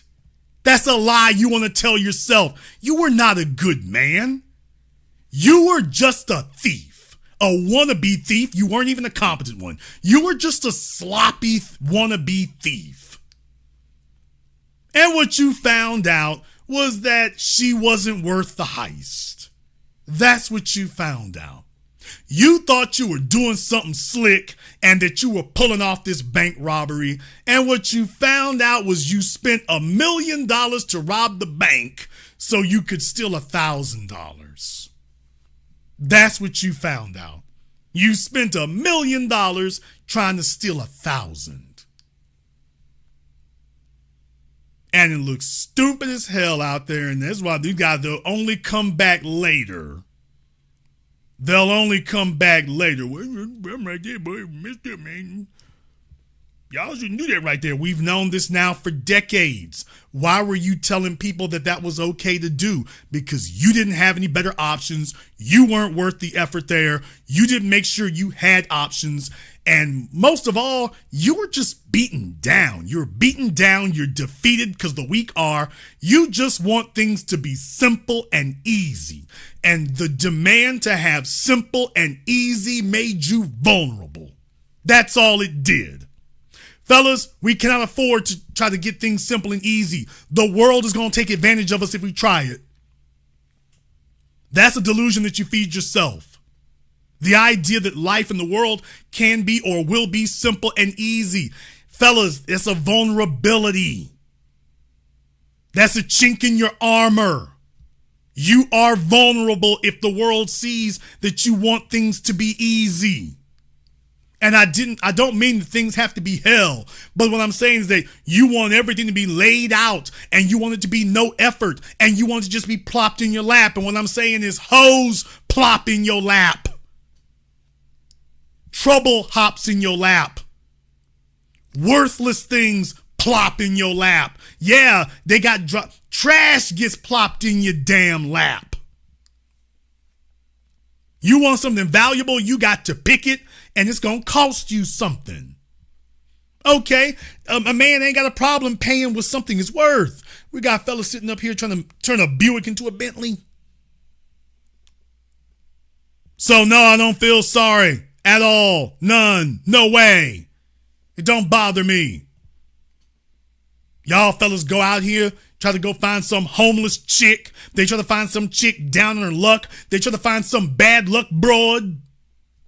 And you figure the competition is low. Ain't nobody fighting to get with her. So since her options are low, I can finally get some sexual access without a bunch of work. And this is how you got dudes. They grab little homeless chicks, little druggy chicks, little baby mama chicks, and sit up here and try to figure out how to carve out a life for her. That's what you do. Now you're working 10 times harder than anybody she ever been with, and you're getting 10 times less because you ain't used to nothing.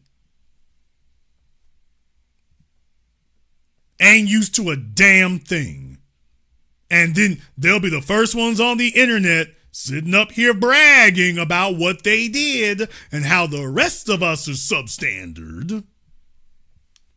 And then when it ultimately ends like this, that's what it is. Please understand something. Even the fellas who try to tell you how great it is, like, dude, stop lying. It isn't. It isn't. This is a refutation of biology and sociology. Totally refutes it. However, you might disagree. Therefore, we've gone ahead and opened up the Zoom. So you are more than welcome to go ahead and give me a call up on Zoom. You can go ahead and do that. Just please make sure you have your camera and your microphone turned on. Don't worry, nobody else is going to see you except me, but just make sure we don't have any trolling issues. Just make sure you have your camera and your microphone turned on. You can go ahead and call me up on Zoom. I want some stepdaddies. Is there a stepdaddy out there who disagrees with me tonight? Is there a salary simp? You done traded in your damn future. I want a salary simp to tell me where I'm wrong. One of you fellas who has a stay-at-home wife and you like, Jason, this is a huge benefit to me. I want one of you to, nobody can say I didn't give you an opportunity. There's thousands of people listening to me right now, thousands of people who are tuned in live. I want one of you fellas to go ahead and give me a call and explain to me what's the benefit of being a stepdaddy. What is the extra added reward that you're getting from it? I'm talking about that you wouldn't get with your own damn kids. What is the benefit you getting from the stay-at-home wife? What are you getting from it that you wouldn't get otherwise? How is this a benefit to you? Let's go ahead and have that conversation. In the meantime here, I want to thank everyone, and I do mean everybody who's contributed to tonight's program on PayPal, Super Chat, Venmo. Shout out here to Recall Media for becoming a member. We appreciate that. Tom Slick, Rob Sawyer, MB, Alabama Nigga Nation, Teddy B, Logic Before Emotion. Thank you very much for your support. You give out some memberships tonight. We appreciate that. The gift that keeps on giving. And to everyone who has contributed to tonight's program here on PayPal, Super Chat, Venmo, thank you very much for your support. We appreciate that. It's important to have a debriefing about this. I spent the last hour and 45 minutes discussing this because it's important to have a debriefing about this in a very clear, cogent, objective way. Not a bunch of folks giving out misinformation and disinformation. I can be objective about this. I have no I've never been married. I've never had kids. So I'm not one of these. You can't accuse me of being bitter. You can't accuse me of being bitter at an ex-wife. You can't accuse me of the stepkids didn't like me. You can't accuse me of any of that. All the stuff I'm talking about there is like, okay, I learned from the experience of others, not my own. You should be smart enough to do that. But you can't blame me and say I'm bitter. You can't say that. So what are you going to say now? That I'm saying the same thing that those lunkheads finally woke up to. I'm saying it without going through their experience. So what do you say to me and all the other fellas who all we had to do is look at it and say, oh, wait a minute. I don't have to drink sewage to figure out it's not going to taste good. What do you do then? It's a tough road to hoe. It's a tough road to hoe. There are a lot of fellows who are not going to like this night because it's not comforting to you. It's not a very comforting thing to hear the idea that you thought you had a cheat code. You thought that if you just sat up and simped enough and let me throw dollars at the issue there, wow, we were going to get an unearned benefit. Never going to turn out that way. All right, Jason, let me go ahead and get on Zoom here. I got Remy on Zoom. What's on your mind? Jason, all right, quick question. I'm going to make this quick. So I had this situation with this girl back in the day, a couple of years ago. We was kind of young when we got into it, but she ended up going our separate ways. It was a long-distance relationship. She finds this guy, has babies by him, has 2 kids by this man, right?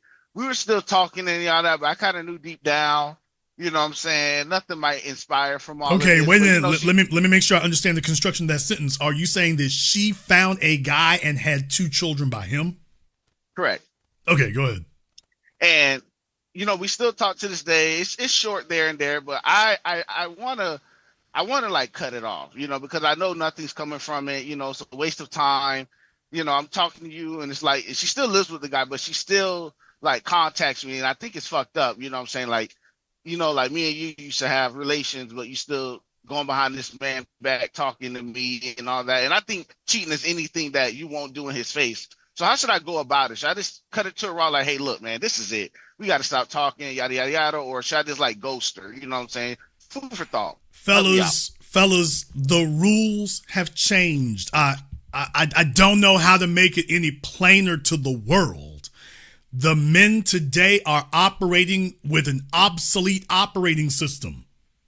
It's time for you fellas to update your files and get in gear. This is not your granddaddy's age. This is not your daddy's era. Y'all got women who are moving in the 21st century and y'all are still moving in the 19th century. The reason why I said all that is because, brother, what you just described is you don't have any better options. You would not be talking about this chick if, with them raggedy circumstances, how long have you known her again? It's going on like almost a decade. There you go. Jason knows it. Brother, you too deep off in the game. And what I'm saying is this is a typical story. In the last 10 years, if you had a better option, you wouldn't be wasting time with this damn bum. You wouldn't be doing that, brother. You are devaluing your pockets right now. Look. Fair. I have no rebuttals on that in the sense of like, I'm not doing anything better. I don't want to make excuses, but I will say this. The chapter in my life where I'm at right now, I'm not necessarily worried about pursuing other women right now because I'm currently building. You got this one on your phone, so that kind of disproves that, bro. Because she has. That's why I asked you how should I go about it, because she already has my number. I've had the same number. I don't put Band-Aids on bullet wounds. I fix bullet wounds, so fair. I'm not gonna give you a Band-Aid response, brother. How we do one thing is how we do all things. As I said, the fact that she's in the mix, the fact she is in the mix tells me everything. You know that she's dragging down the value of the real estate. You know this is raggedy. You know you getting sloppy seconds. Yes. You know all of this. Well, I'm not pursuing her. I leave her on. I leave her on read a lot. When is the last time that you and her been in a room naked together? Oh, years, Jason, years. Okay, then what the hell is this vicarious thing you got going on? Do you two have children? Do I have children? With her? No. Okay, nigga, don't act like you incredulous about it here, because you sitting up here talking about she's with a whole new man and you still caught feelings. You got feelings. No. Okay, is he gonna try to deny it? Hold up. No, like if I would still have sex with her, yeah, I'll still smash if the opportunity. Okay, brother, look how you talking. Are you trying Are you trying to convince me right now that you don't have some emotional attachment to her? Is that what you're trying to do? Oh, see, when you put it like that, Jason, you kind of put me in the corner, man. Come on, brother, you already in the corner. Damn it! It's not like this is news. This is news to you. It's obviously you are still emotionally attached to her to the point that you are willing to do what no man can do. Hold on. Shut up. You are tolerating the presence of another man. You are tolerating the presence of another man. What the hell kind of sucker ass, Jason? Sir, you are entertaining her company. Okay, see, okay, all right. You got me there, but you know, we were friends. You know what I'm saying? Okay, are y'all friends now? That's a loose term. Okay, thank you. He's got his own little delusional relationship going on here, and it's raggedy. This is raggedy. I need a trash dumpster sound clip. This is raggedy, bro. It's just raggedy. Yes, sir. Brother, you are literally in the friend zone, and you know it. Is she light skinned? Huh? Is she light skinned, nigga? What you say? The tunnel. I'm driving through a tunnel. Okay. She light skinned and he's sprung 10 years later. She light skinned and he's. Hold on, I'm not sprung. Nigga, you are telling me about a chick who with another man, and you trying to figure out, should we break it off? Break off what? What are you breaking off? Now, Jason, I ain't say break off. I said, how should I go about cutting off communication? Okay, that's another word for breaking it off, sir.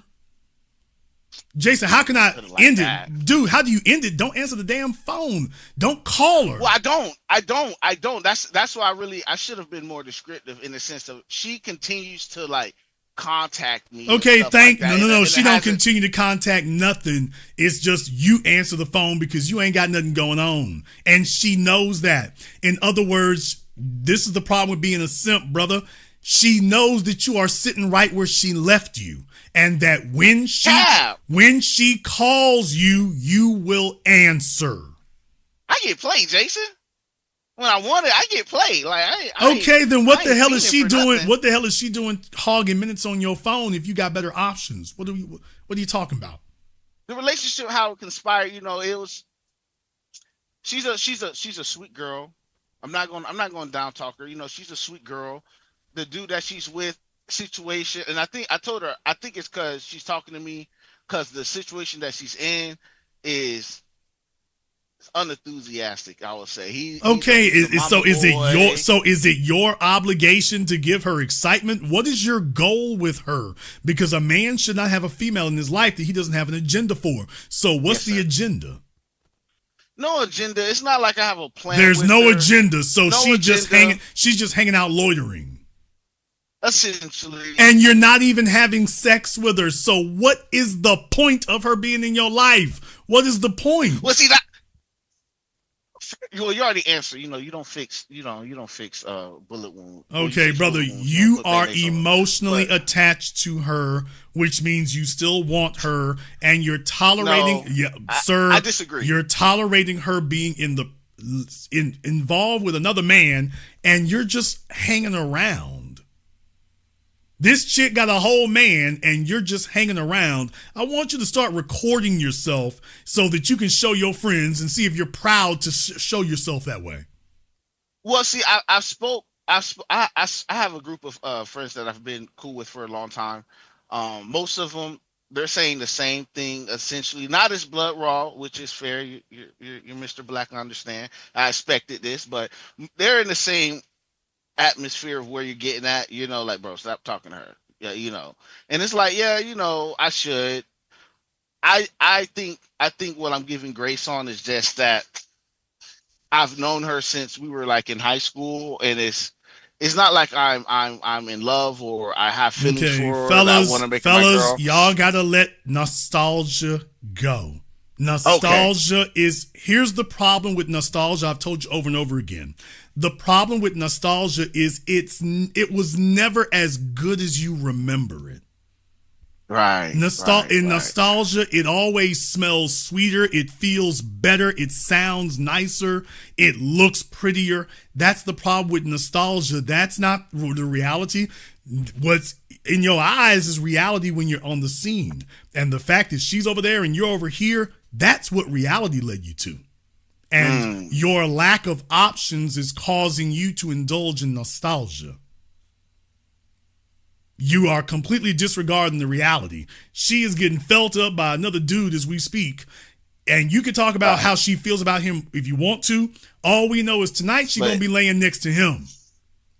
Fully satisfied and excited or not, she laying next to him tonight. And you're just this dude just hanging around. That's not a good look. When you say hanging around, Jason, what do you mean? Because I'm not hanging around. You literally said you literally said there's no agenda for her. Okay. And yet you answer the phone whenever she calls, but there's no agenda. No, Jason, don't do that because I said I leave her. I don't reply a lot of the times. Okay, you know? What you need to do is, you said every time. That's fellas, to all the men listening here, this is the reason why if you are not married, you need to increase your value. And I'm not just talking about financially, I mean personally, intellectually, socially, to have more than one female. So that when you do spend time with a woman, it is a choice. Not an not you're just left to it because you have no other alternative.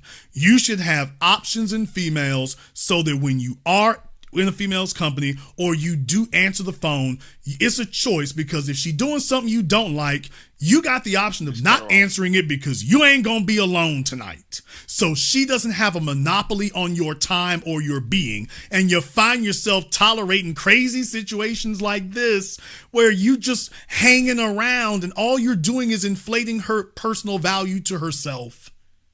She's got you sitting on standby, which is where you are. And you know full well if she gave you the green light, you would go, but things ain't shaped up. You just said early in the program, it's okay to, you know what I'm saying, have your time, but you can't take it to that other level. And I understand that and I agree, but I'm not on standby for her. I know definitely where you stand. Everything you just described was being on standby. That's the quintessential example of standby. You just sitting up here lying to yourself. I ain't on standby. No, meanwhile, he's literally standing by. It's not because I wouldn't pursue her in that level in my life. You know, I agree with a lot of the things that you said in the program, and I actually act on it. That's why. Meanwhile, he's standing by.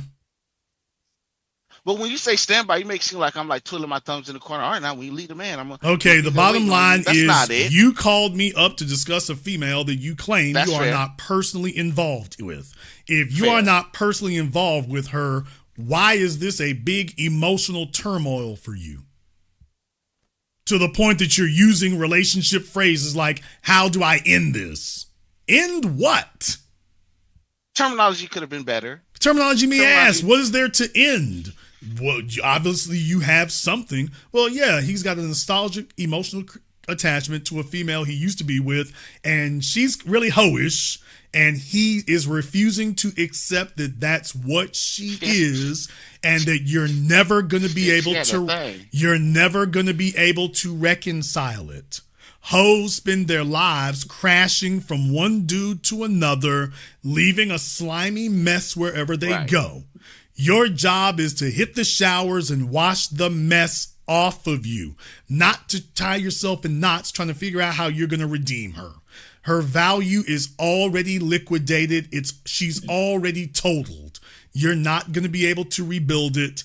Even if you two did get back together, you will never be able to forget the hoe that she was and she is. And the only reason this is dragging on is because you don't have any other options. If you actually do that, then this won't even be a conversation anymore. That's got no rebuttal with that. Well, that's what that is what you need to do. I'm not going to drag the program. I know other people want to get on the line, but I will say this, Jason. I will say this.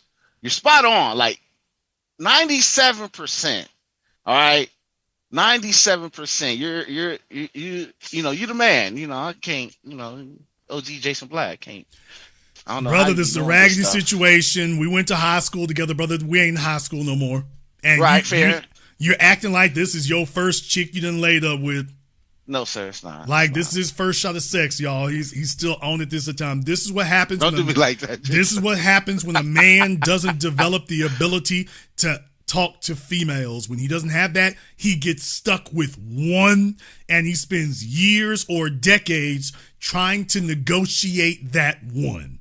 And she knows you. She knows you're not the dude who has lots of female options. That's why she's acting silly like this. And because you sitting there acting silly with her. Fair. Thank you very much for giving us a call tonight. Fellas, those of you, you've been to high school, you've been to college. There's nothing new under the sun. This is just your turn to experience it. That hoe you was in high school with, it ain't gonna change. It's not gonna alter. She's gonna spend her life like that.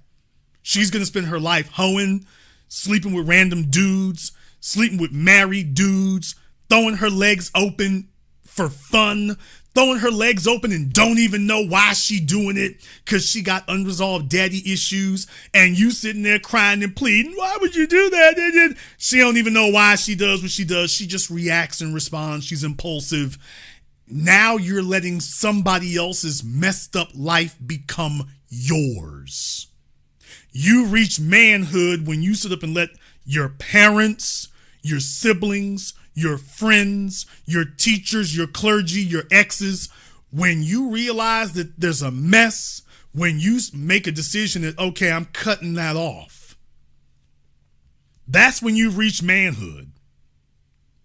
When you realize that these things don't serve you, that these things are detriments to you, and that you actually have a program and you're not going to keep anything around you that don't get with the program, that's when you reach manhood.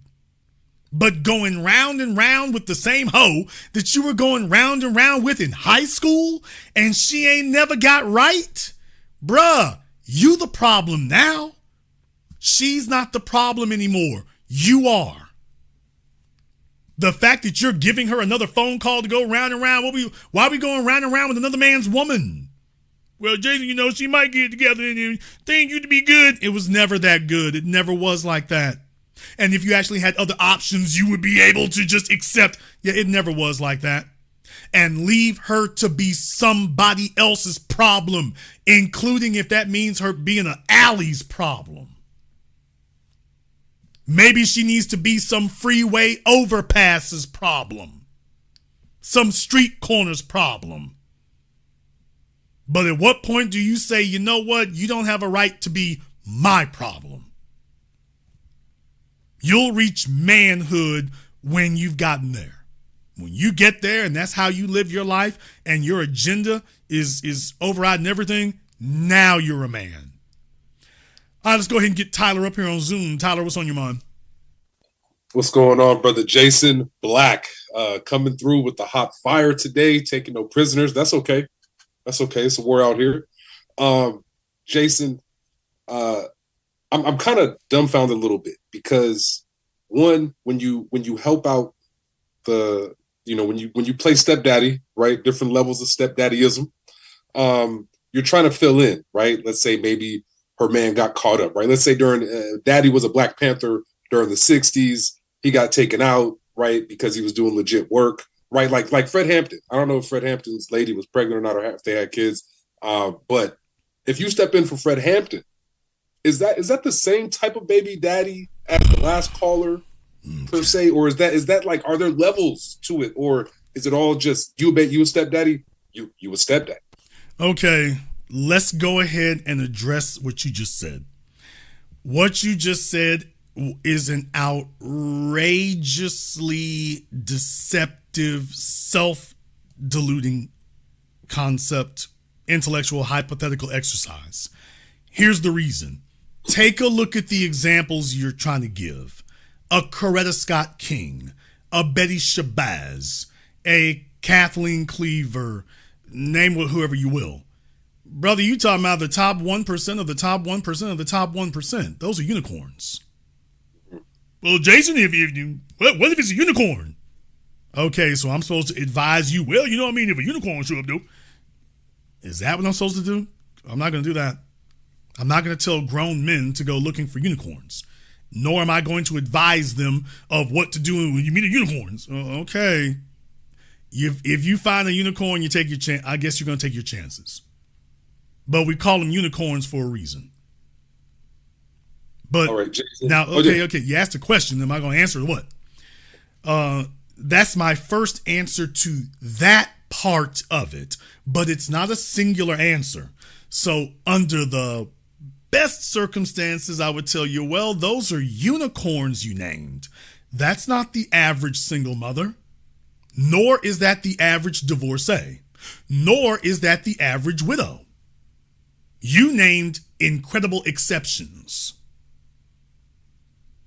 So, well, what if it was like that? Even if it were, what makes you think that your experience with her is going to be Malcolm's experience with her? Or Fred's experience with her? Or Dr. King's experience with her? Okay, she may be an outstanding woman in civil rights or whatever. What makes you think that your experience with her is going to be his? Do you even know what his experience was? So what makes you think yours will be better or the same as his? Just because of the quality of female that you perceive her to be. I get that. So that's an incredibly fallacious thing to attach an assumption to make, that you're going to get the same thing. Or that now that they've had kids with those men, that somehow that overrides it. Well, because you're married with a woman. The circumstances will be the same. Going on 2 decades ago, I was the guy who pissed everybody off when I said, no, they're a single mom regardless of their circumstances. I didn't split hairs over it. I was the first person on the internet or anywhere else who said it doesn't matter how they became single mothers, because the circumstances that you will be under, not her, the circumstances you will be under with her will be no different. It doesn't matter if she had 4 kids by 4 different men or whether she's a widow. You will be under the same circumstances regardless. Those are still not your kids. They're not biologically yours. They have a connection to somebody else. The only difference would be, well, if she's a widow, you don't have to worry about the biological father intruding himself. Well, I guess that qualifies as one difference, but by the same token, they got grandparents, they got other relatives, but even if they weren't a factor, the fact that she still got kids with that man's still there. She didn't have kids with him because she didn't want children. She wanted children with that man. Whether she married him, whether it was a one-night stand, she wanted kids with that man. He's still in the room. Regardless of your circumstances, that guy is still a factor. Even if he's, quote, not alive anymore. Those are still his kids. He is still in the room. She still has an active connection to him, which is the whole point of having children, is it not? Because here's the thing, if you didn't think this through, if you had a woman and she had your children, why did she do that, Tyler? To keep a lifelong connection that can never be broken. And so you think it's different for somebody else than it would be for you? If she had children with you, that's because she wants a permanent connection to you. If she had kids with another man, she wanted a permanent connection to him. And those children will always be her connection to him. They are not her connection to you. Ooh. Damn, Jason. Damn, I don't see any lies there. I would just ask then, with such a large population of single mothers, and the kids that they have, how are we going to recycle these elements? You don't. You don't. That's the problem. You don't. Okay, let's explain something right here. Think right now about Tsarist Russia. For those of you who don't know your Russian history, go look it up. Nicholas, Anastasia. It was a grand old time. They were the royal family that was ruling Russia back at the turn of late 1900s, turn 20th century. Then you had the Bolshevik Revolution. Vladimir Lenin and the boys came booming into town and said, okay, we threw this monarchy thing. Here's my point about bringing it up. How many people today long for the days of the Tsar? How many people today are in Russia talking about, boy, we wish we had the Tsar around? I haven't heard any. Yeah, and you ain't gonna hear it. You know why? Because when the Bolsheviks moved in, they made a clean sweep. We're not even gonna leave a remnant of what y'all was doing. That's done. That's deaded. We through with it. It's over. And that's how you reform a society. How many people you got talking about the pre-Mao Tse-tung government in China? I'll wait. How about the emperor? How about the emperor in Japan? I'll wait. I mean, technically speaking, that's still a thing, but it ain't something that's making nothing happen, and it's not going to. How about the Shah of Iran? How about that? How many folk are over there calling for him to come back? If you want to reform a society, you got to be in it to win it, and you make a clean sweep. Well, Jason, what about all the bastard babies out there? It is time for you to crack down and say this is the rule. And if you break the rules, you're going to get what your mammy got. That's the part that's been missing. There's no consequences. Because everybody wants to get soft and start talking about, well, Jason, you know, what if? Okay, and brother, you think you're making a pinhole. No, you're not. You're making a hole big enough to fly a 747 through. Yeah. Hell, you're making a hole big enough to fly a squadron through. They're going to stretch whatever you give them. No, what you tell them is, hey, your mammy made them mistakes, and if you repeat it, you going to get what your mammy got. You ain't gonna get a bailout. You ain't gonna get no love. Ain't nobody trying to fool with you. You gonna be perpetual side chick. Lifelong side broad. That's what it's gonna be for you. Jason, but I'm a widower. Okay, you better take that nigga for his checkups. Damn. You better drag that nigga for his checkups, and if he's prone to getting into street stuff and folks shooting at him, you need a new dude. Don't get pregnant by that fella. You see, when people have to actually deal with consequences for what they do, they start making smarter decisions. When you start giving them leeway, well, don't worry, girl, be the bigger hoe you want to be, we got you back. When people realize that there's a very small margin for error, they take the decisions far more seriously. When they realize that ain't gonna be no love and ain't gonna be no sympathy, they take their decisions far more seriously. Now, will there be some knuckleheads in there who gonna just try to go against the grain no matter what? Well, yeah, we've always had that. You know them slay little hoes that they were down south and we sent up north? Or they were up north and we sent down south? Yeah, you know them? Yeah, but there's a reason why they were few and far between. If she was lucky, the family would hide the baby. If she wasn't, she was grown, she was a single mom. Yeah, dude's like, yeah, she knew full well, whatever dude was talking to her, I better make this work. I better be on my P's and Q's.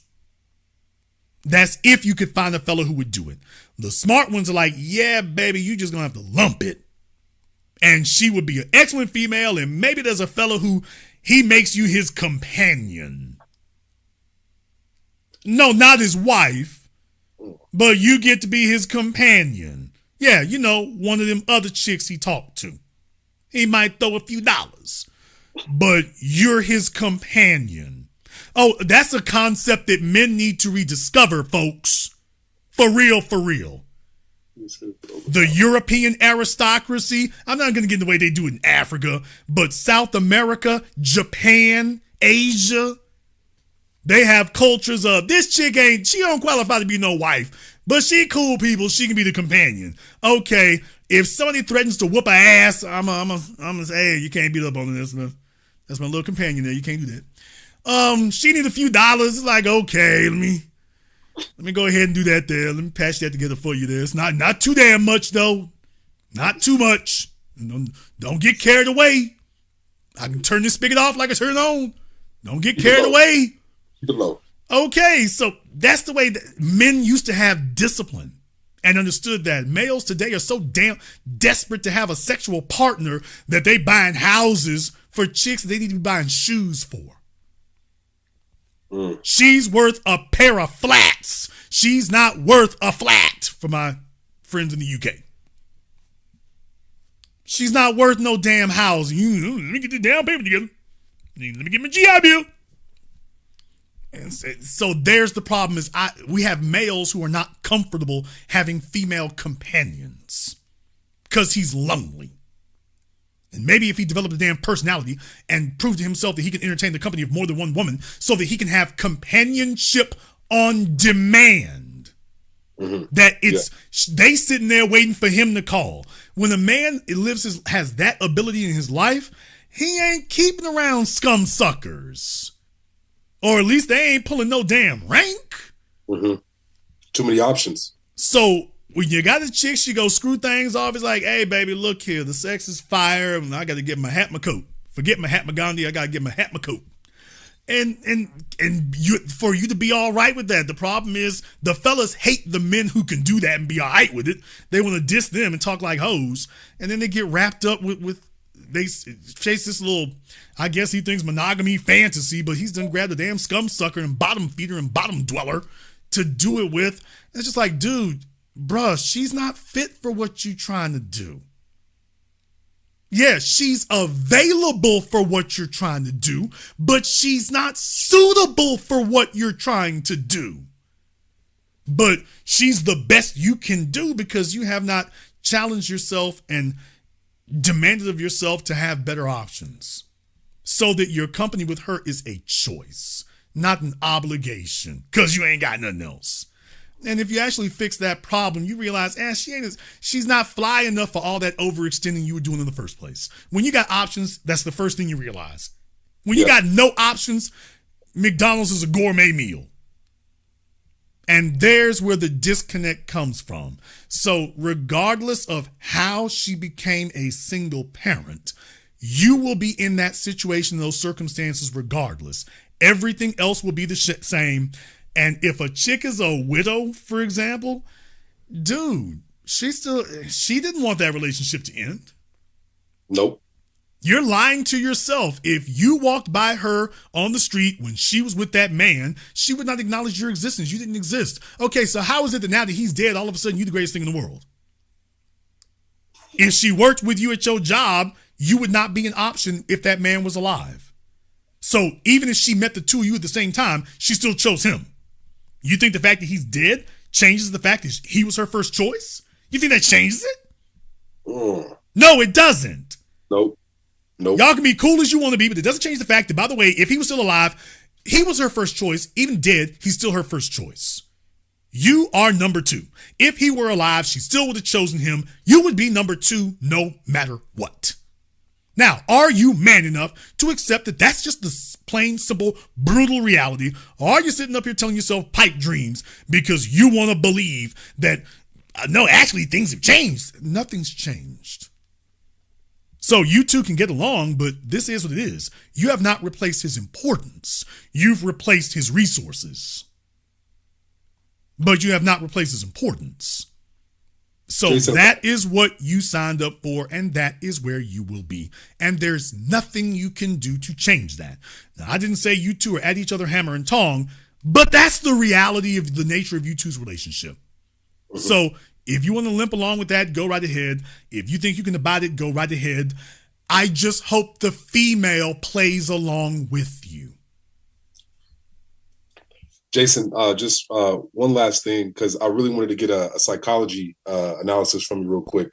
You said that she wasn't fit that you're trying to build with something that's not fit for what you're trying to do. She's available, but she's not fit. And then you mentioned the choice. She chose him. One thing that kind of came to mind is a lot of times women will say that the guy that they chose, that the man ended up as the child's father. And they say, I was young, I was drunk at a party, he lied to me. Is there any level of deception that a man can bring to where a woman can, legitimately say, hey, I was following the rules, he deceived me, I made an investment based off of his deceptive intel, and so the responsibility for this circumstance is somehow downgraded. So almost like there's levels to single mom. I'm an involuntary single mom. I'm a semi-voluntary single mom.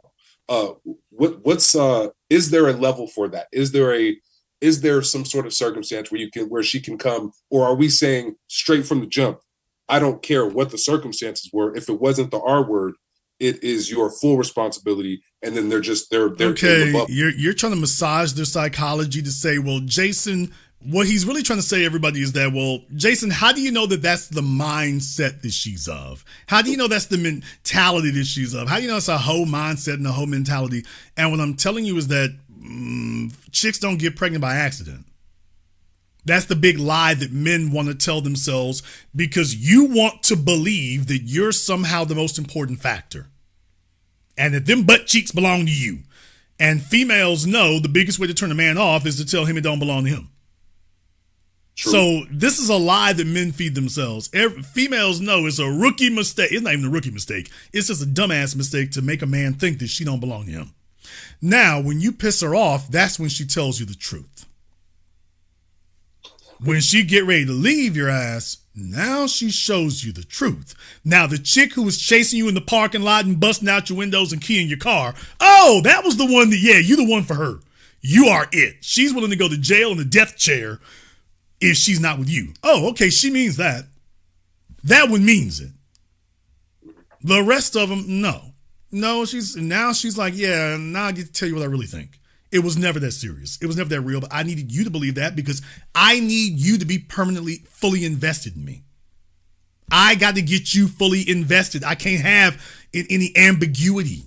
I can't have any uncertainty because my bills are too big and too frequent. So I got to get you all the way in. And she concentrates all of her efforts on that. So then they start splaining and telling you all them parties she went to. But that last one was the oops baby. Or that last one was he held me down. And I'm not saying that those things do not occur. What I am saying, though, is that those are outrageously few and far between. The rest of them is females just talking to naive males that she knows. Basically, it's like steroids. You know, technically speaking, steroids is still a controlled substance. So when you go talk to some athlete or an NFL player or a WWE wrestler about steroids, everybody's going to tell you the same thing. I don't take the steroids. Now, everybody knows it's wink, wink. We don't talk about the steroids, and that causes problems. Yeah, when you start talking about how she got pregnant, wink, wink. Well, you know, I didn't want to get pregnant. Wink, wink. Well, you know, there's things I didn't know. Yeah, you're already priming her that she knows you don't want to hear. You're looking for a response so you can rationalize this to yourself. And she's going to give you what you want because there's something she needs more.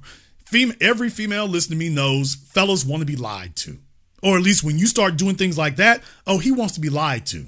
And even if you don't, you are talking like you want to be lied to. Stop being naive. And stop trying to find some way to clean her up. Stop trying to figure out some way to do that. Accept it for what it is, see it for what it is, and be okay with it. But stop telling yourself that all these negatives you see ain't really there, and we'll figure out a way to rationalize it, because that's how you get yourself in trouble. Well, Jason, there are exceptions to the rule. Absolutely, there's exceptions to every rule except death. Go ahead and bet your life on that. Go right ahead.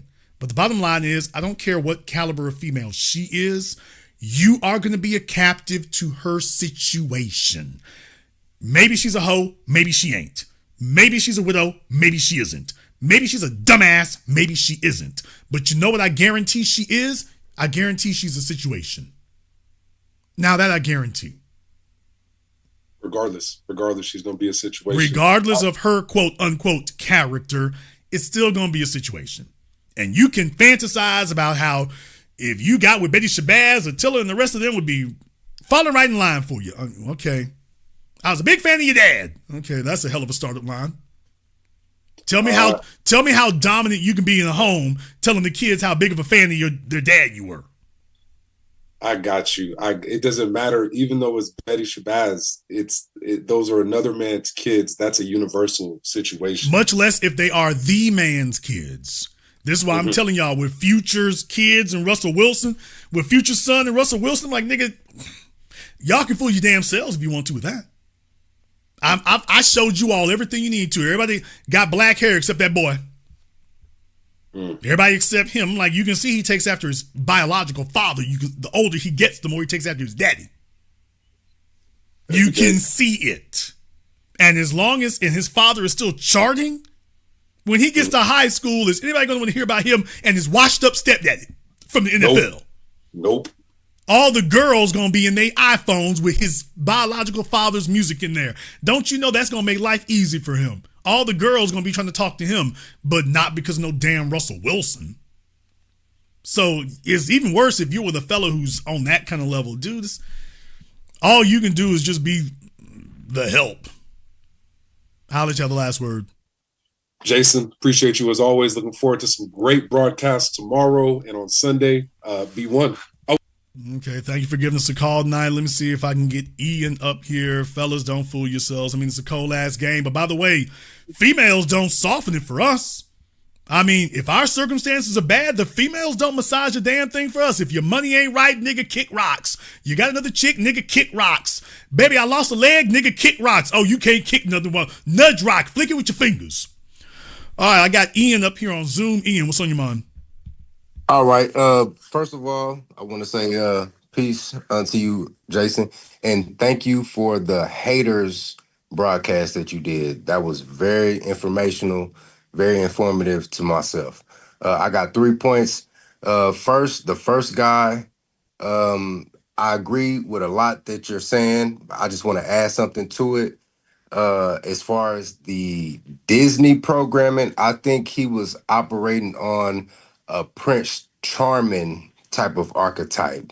I think he was trying to be Prince Charming and save the day and get some, I don't know, validation. He thought he was buying respect. Yeah. That's what I've said this for decades. That's what every simp thinks he's doing. Jason, what's the definition of a simp? A man who thinks he can buy respect. And that what you just said just segues into my second point about the guy in the post office shirt and how he was lamenting about all the money that he spent on the stepchildren and whatnot. And I've seen this in my personal life where there's been associates and friends of mine who have taken on baby mothers, and they have essentially tried to what you just said is try to buy a family. It's an already ready-made family, and they're trying to buy it. And what you said earlier is how they're trying to win over the children by they're trying to garner the children by buying them. Using the same tactics they use with the mom. Here's the problem. The children don't care about your money as much as the woman does. She needs it. The kid's going to be provided for no matter what. By the father, by the mom, by you. And so that's a given for the children. State. That's why the money doesn't matter. The kids, they know they're going to get fed regardless. They know they're going to be a priority regardless. They know the law says they got to be. So your ability to pay money means much more to the woman than it does to the kids. It means nothing to them. Somebody going to take care of them regardless.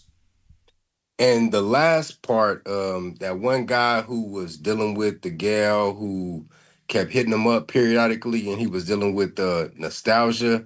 That reminded me of a segment out of I believe it was the 48 Laws of Power by Robert Greene.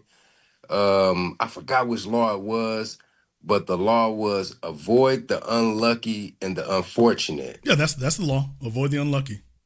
And in that law, it was this particular woman in France. She hopped from man to man, and she always came to the next man with a sob story. And said man that she got with was like, well, I gotta save her. And then he went broke and lost everything, lost his entire empire trying to save her. So, well, fellas, here's the man. thing. In the modern era, that's actually more of an issue there because males have more access to women. This has been an issue now for decades. But it's a naivete that men have been recycling. And that's why we call them bad luck broad and bad luck broads and bad luck bees. Because the reality is they're not bad luck. She makes her luck. She's reckless. She makes impulsive decisions. So we say she's bad luck when in reality what we mean is she's troublesome. She causes problems. She makes impulsive decisions. She's careless. She leaves things laying around. She doesn't maintain her car. That's not bad luck. You didn't maintain your damn car. When did you check your oil? Owned the car 4 years, never had an oil change. That's not bad. We'll say she's bad luck. My car keep breaking down. No, you're just bad maintenance. So a man needs to understand that when you have a person who has a constant cycle of this behavior, that's not accidental. She's not just cursed. She's bad management. She's bad management. And you are now going to be saddled with that if you bond her to you. Couldn't have said it better.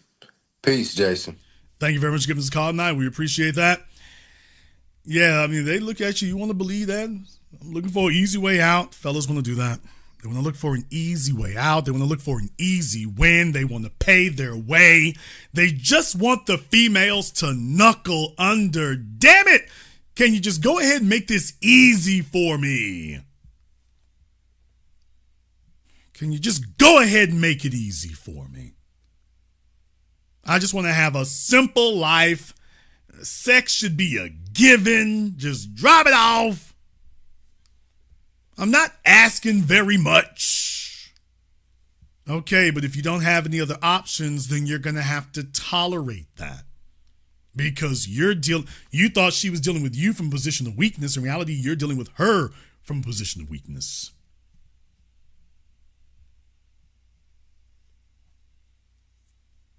Miko said her father told her miles don't kill a car, niggas do. Damn! Miko's rough, rugged, and raw, y'all. I told you. She's rough, rugged, and raw. All right, let me go ahead and jump back over here on Zoom real quick here. Let me get Brother Elijah up here on Zoom. Brother Elijah, what's on your mind? Hey, $1 Big Brother Jason. How you doing? All right, Brother Elijah, what's on your mind? Hey, Big Brother, can I offer you a different perspective on this? Because you've been dropping a lot of jewels about this exact topic for many years. But I want to take the focus off the women for a second. This is really directed at us men. What happened if how do I say this? Because I know this from my own experience. When you don't carry yourself well, you tend to attract the company you really don't want. I don't believe any man wakes up with the dream of having another man's woman. There you AKA go. Baby. I taught you all that years ago. No man sitting around saying, damn, what I really need is a woman with 4 kids by 4 different men. Ain't no man ever said that. But if you keep attracting that, I don't believe that's her. That's why she's not to blame. That's you. And my question to you, Big Brother, on this is, why are men more reactive than being proactive? I mean, because they want it to be easy. You have a generation of fellas, a good number of which were raised by deficient single moms, and they have a lot of that in them. Females are waiting for a man to come to them and be what they need. When you have males who are raised in that paradigm, he responds the same way because that's what raised him, even though it doesn't work for him. So he's using a tool set that works for a female, even though he's a male. Yes, so sir. Now he's left taking the female that will take him, as opposed to having his value where it needs to be so that he can be selective.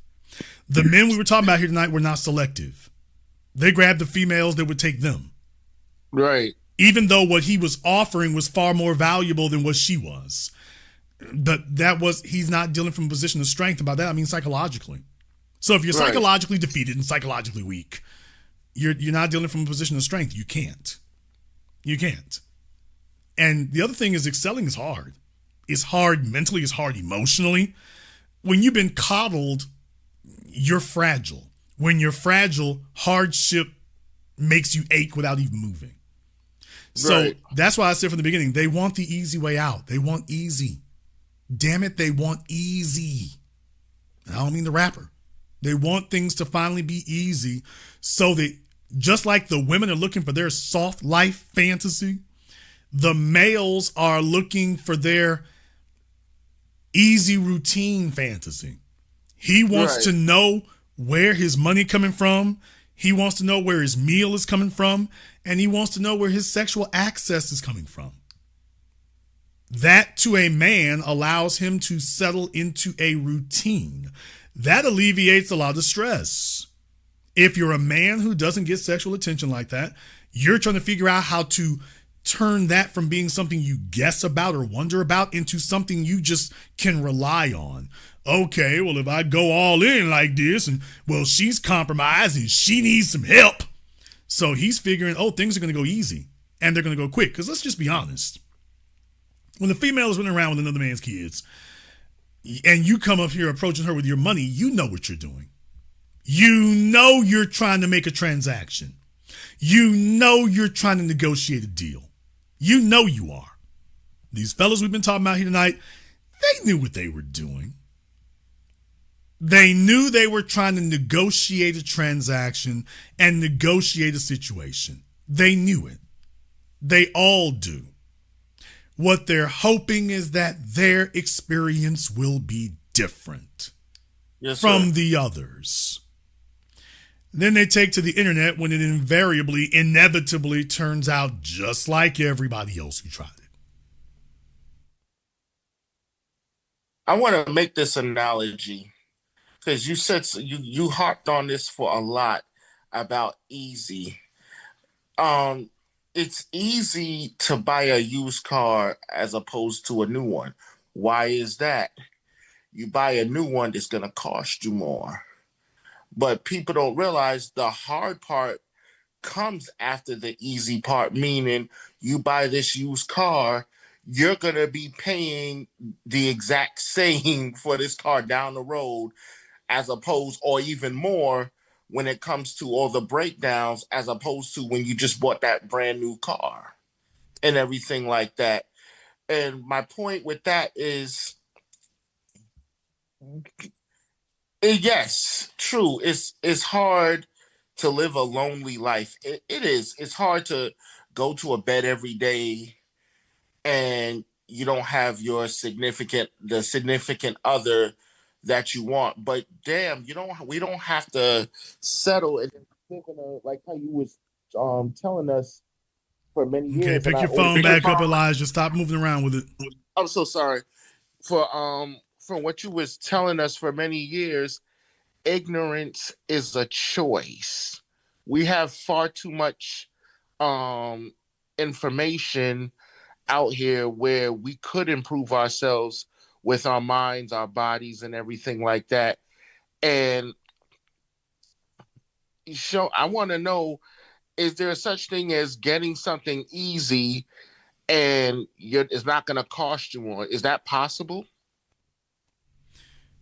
Is it possible? Well, according to Einstein's theory of special relativity, sure. But the real thing is it something you can assume? Is it assumable? No. So what you should expect is to get what you've earned, get what you pay for, get what its fair value is. Now that's what you should expect. Right. You shouldn't expect to get a great deal. You shouldn't expect to get a discount. It's cool if you can, but you shouldn't expect it. Right. But you should expect it no matter what the price is. You can carry that. Now that you can always control. Now notice I didn't say overpay. But whatever is expected, your job is to make sure whatever is expected, you can carry that. When that's how you approach life, you go looking for the best value. Value doesn't mean the cheapest price, and value doesn't mean discount. Right. To use your car analogy again, value, for example, now for me, myself, as you all know, I like large SUVs. It's great to have a large luxury SUV because it gives me more versatility. Right. So, for example, I can use it to carry my gear. I can use it for long trips. I can also use it to go to the airport and pick up celebrity friends. So it's very presentable. So you see, it checks more than one box. Right. So yeah, you paid more, but I can do more with it. Now, I don't just mean physically. Right. I don't just mean physically. So that's the value that you can get when you're willing to pay more. It doesn't mean a lower cost. It means but it does mean you get more out of it for what you pay. Right. So the problem comes when you become a man who's expecting to get something for nothing, or you're expecting to get, quote unquote, a great deal without a lot of complication or without a lot of effort. And this is where we get messed up at. This is where fellas eventually start breaking down, because here's the problem. It is much easier for females to tell you no and to go double up with a fella who has more going for him than you than it is for her to break down and give you what you want. Oh, yeah. It's far easier for women to do that. Women think nothing of being the damn spare wheel. Women only talk about monogamy when it's time to knuckle you under. When it's time to wear you down, that's when women start talking about monogamy. When women are at the height of their powers, their early 20s to late 20s, they don't talk about no damn monogamy. They're not talking about monogamy, marriage, none of that garbage. When women have all the advantages, what are they doing? Sexual thrill joyriding. When they start losing their advantages, now they discovered a new word, monogamy. Well, I'll be damned. Well, yeah, it's only when it's time to pressure you that word suddenly takes precedent. What about the men who were when she was in high school, college, her early 20s? She was telling the men about what she couldn't do. Oh, that's getting away in my career. I'm having fun. I ain't trying to get tied down. Okay. So obviously it doesn't mean the same to them as it means to you. Men need to understand that in the society that we're in today, women use these things as tools. When it's time to take it out the toolbox and use it, there we go. Impact wrench, torque wrench, crescent wrench, U-joint. And it's the men who are willfully naive, because the bottom line is, for most of the male population, sexual access is their priority. The relationship is good as long as he has sexual access. Everything else about the relationship is negligible. Long as he's getting sex, the relationship is good. Well, women understand this, that's the way most males think. Long as I'm not giving him a hassle over sex, far as he's concerned, we're in a good relationship. The relationship is fine. Now, she may have a bunch of complaints, but to you, as long as you're getting sexual access, the relationship's good. We got a fine relationship. Right. Now let's take the inverse. With the females, as long as the argument's in the way she wants them to, the relationship's good. She ain't making no meals. We ain't having no sex. She doesn't want to go nowhere. She used to have flat abs. Well, as long as she's happy, the relationship's fine. Doesn't matter what you don't like. Long as she's happy, the relationship's good. It's only when she's unhappy that the relationship is trash. Women understand and operate the same way. So your job is to pay fair value. But that's also going to require you to give fair value too. If you want to call shots, it's going to cost you. And it's hard for a female. It is very difficult to expect a man to do his best for a female who's a strong foe. There's the issue. No man gets up and says, damn, I can't wait to work 80 hours this week for this strong foe I got next to me. Now, when you got a female who's an 8, much less a 10, it come easy. But that's hard to have an incentive when that's going on.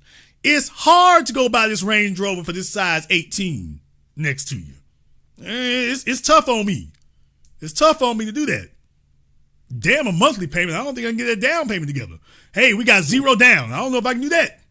Right. I don't know if I can make that happen. It's 0. Oh, that's a lot. I'm struggling over here. I'm trying to figure out how I'm going to do it. So what I'm saying is that incentive is incentive. But incentive will cost whoever it is who wants something from you. It's going to cost you. Have you put yourself in a situation, in the position where you got leverage and you can make it happen? But stop even the expectation that you will get or even should get something for nothing or even something for little. You should be ready to give a lot, but you should also expect a lot. Right. Okay, I think that's the balance that all men today need to pursue. Hey, I work hard, I expect to play hard. I didn't come to you offering nothing. Don't sit up here and load my plate up with nothing. Right. If I am the table, heifer, damn it, you bring the buffet. And deal with it, nigga. If you brought a great big ass long, one of them feast tables they show for Thanksgiving, it's okay. She sees this ain't no little Olive Garden, little round table they sitting at. It's like, oh no. This is one of them Tywin Lannister big long tables we had. Well, damn it, it's built. It can hold a feast. Can't you see that's the table you sitting at? Right. I don't have to tell you how to load this table up. You see this big ass thing here? Okay, if you are not prepared to treat this table correctly, you're not supposed to be sitting there. And we got men preparing big tables for chicks who brought him a damn sack lunch. She done brought this nigga a beanie weenie, and she's sitting at a big ass Christmas table, a big ass family table, and she brought a beanie weenie. What am I supposed to do with that? Brother, better question. How did she get in the door and you saw she was walking up the driveway with a little old Hormel beanie weenie thing? How did she get in the door when you saw her outside? You supposed to greet her with the ring thing. Exactly. She ring the damn bell. Listen, who is you? Baby, stop playing. I ain't playing nothing. Who is you? I came to feed you. You got bad jokes. Get off my lawn. Right. I need fellas to understand something. Women are not dumb. They only play dumb with men. When they're at their job, them folk ain't got to ask her twice to do nothing. Those people don't have to repeat themselves. She wouldn't stay employed if they did. It's only when she comes to you that all of a sudden she's a dummy. All of a sudden she's forgetful. All of a sudden she don't remember nothing. Isn't that amazing? All of a sudden she's incompetent with you. At her job, at her school, chasing her degree, why, she's damn me Professor Clyde Crash Cup. She's brilliant. She's Dr. Oppenheimer. When she gets to you, all of a sudden she's a moron. Now, that's not accidental. She's trying to maneuver the something for nothing. And your job is to make it very clear, we don't do nothing around here. Right. Everything costs everybody. And it's going to be a big cost no matter what. So I brought a big table. I expect you to bring a big buffet. If you cannot do that, don't worry about the table. You won't be at it. And that's just what it's going to be. Right. I'm gonna ask this question and then I'm gonna land my plane for the other callers. You mentioned something about it's hard for a man to do things for a strong four. The problem we live in today, and especially with the single mother epidemic, and I'm not knocking them for it. They do what you do, but my whole thing is, haven't you seen probably within the last 10 years, it's a lot harder for a man to talk to an 8 and 10, and then you do have these 4s walking around. They believe they're 8s and 10s, so that makes the population of women get even smaller for the man, to the point he has to basically settle for this single mom and everything like that. Don't you think that's the case? Okay, here's the problem. Settling for the single mom is making a lifelong commitment. If you're making a lifelong commitment to her, that's a reflection on your value, not hers. Okay. As a man, your runway is lifelong. How did you end up cashing in all your chips with her? Right. That's a reflection on your value, not hers. The other thing is, well, Jason, the landscape has gotten more competitive. Well, yeah, it has. I expect you to keep up with it. Brother, take a look at we all talk about that 6'9" deuce and a quarter. That's great. That's wonderful. I had folk in my family who owned one. Can we be honest? That was hardly a technological marvel. The steering was trash. It was a land yacht. It was like driving a pool table. Right. Driving one of them damn things in mint conditions like driving a pool table. The radio, it's a wonderful piece of vintage, whatever in the world you want to call it, and it hurts your ears. The seats, well, I mean, I guess if you like that plastic stuff they used to put on there. So I'm just like, there really is no comparison between a car made in 1969 and a car made in 2025. There really is no comparison. Certainly not a luxury one. Now, you can love some of that retro design. That's great. Harley Earl and all that. That's wonderful. But the bottom line is there's really no comparison. There really isn't. So with that being the case, you're going to have to be more competitive. That's just what the environment is, because you're getting something better. Take a look at your grandfather's house he bought for your grandmother. Now, you might hate the price of the one you're paying for today, but take a look at it and what comes in it, and take a look at what your grandmama's house looked like. Right. So it is what it is. Here's the problem. I can't control the world economy. Good grief, Trump is in the White House making the stock market go down, which, by the way, if every one of you is not making out like a bandit right now, what the hell's wrong with you? That's the first thing. All of y'all who missed out when this happened in 2020, you should have had your money together. Now you should be making out like a bandit right now. I'm not. Right. If you're complaining about the stock market right now, you don't need to have no money. But in any case, I can't control the world's economy. I can't control those things. What you can control is your preparedness. You can control being ready so that you are getting the value you deserve. So, Brother Elijah, it doesn't matter.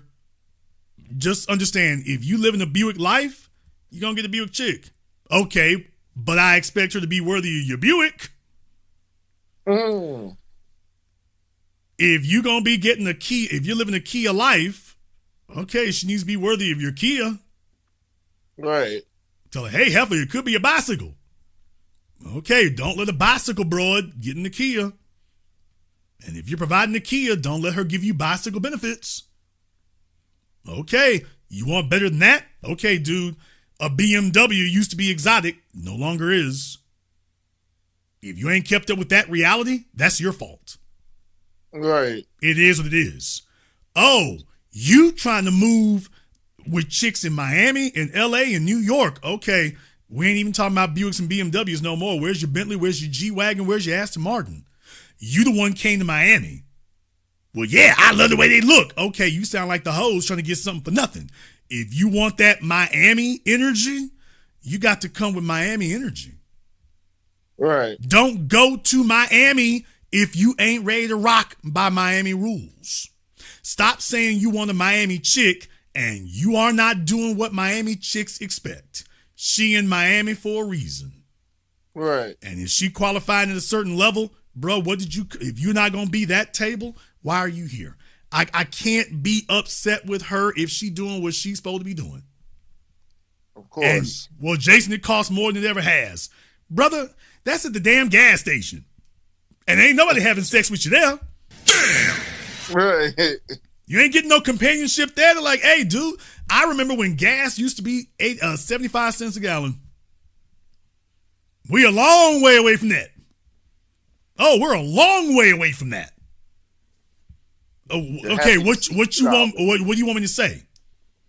Tell me which one of these arguments I take to the gas station, to the grocery store, to the hardware store. We wouldn't make these arguments there. So yeah, I mean, it costs more to do everything. That's just a matter of being. The real thing is, are you getting your value out of it? And oh yeah, right. By the way, if you're having to do so much more to be able to get this kind of thing right here and to be the way you are, well then damn it, she already should know what the hell it is. Now, if you're not getting the value and the reciprocity out of her for your productivity and your output and your competence, if you're not getting it, brother, that's a you issue. At the end of the day, you're the coach of the team, and if somebody is on the team and they're not performing, why the hell are they still here? Maybe, but are you a Bush League team and you can't help but keep them here because you can't afford nothing else? All right, well, let's see if we can get that single mom by that trash dumpster over there with her prescription pills and bring her kids over here and let's see if we can scrub them off because we're the Bush League.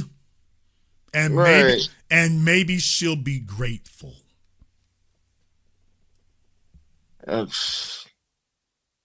Brother, most of them, they're not even grateful and they're very contemptuous.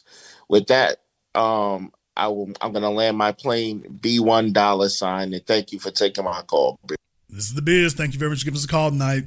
Like I say, and I'm not even mad at them, fellas. What I'm saying is that, hey, you know full damn well you trying to get something for nothing. If you actually had multiple females that you were choosing among, because these guys, that's never what they're doing. If you actually had 2 or 3 females that you were talking to and you were making a choice between them, would you have gotten this broad pregnant and married her? If you actually had other options that you were entertaining at that time, so you could actually make a choice. You could actually compare them. You could actually select among them. Would you do that? Would you have done the same thing? Because let's be very, very clear. Females are never single. What? Females ain't never single. Damn. Women are never single.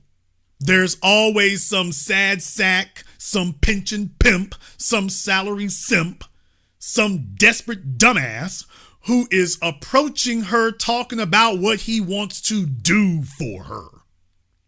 That's the real reason that women love the internet, not social media. Not social media. They love the internet because the internet gave them DMs. So you see, as far as she's concerned, she has a secret supply where if things ever go bad with you, she has a secret supply just in case she got to break glass in case of emergency. So that's why they love the internet. They've got worldwide access and connectivity to a bailout. There's some dude who he isn't even introducing himself with his name. He's introducing himself with, have you been to Cancun? Can you fly out? Do you need some shoes? He's not even saying his name.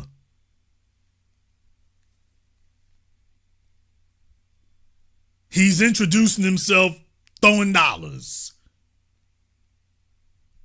So she knows where she can get a stash of that. And yeah, he's a bum. If you saw him, you'd laugh at him, which is what usually happens. She's like, okay, I'm not going to show him off. She's trying to get some bills paid.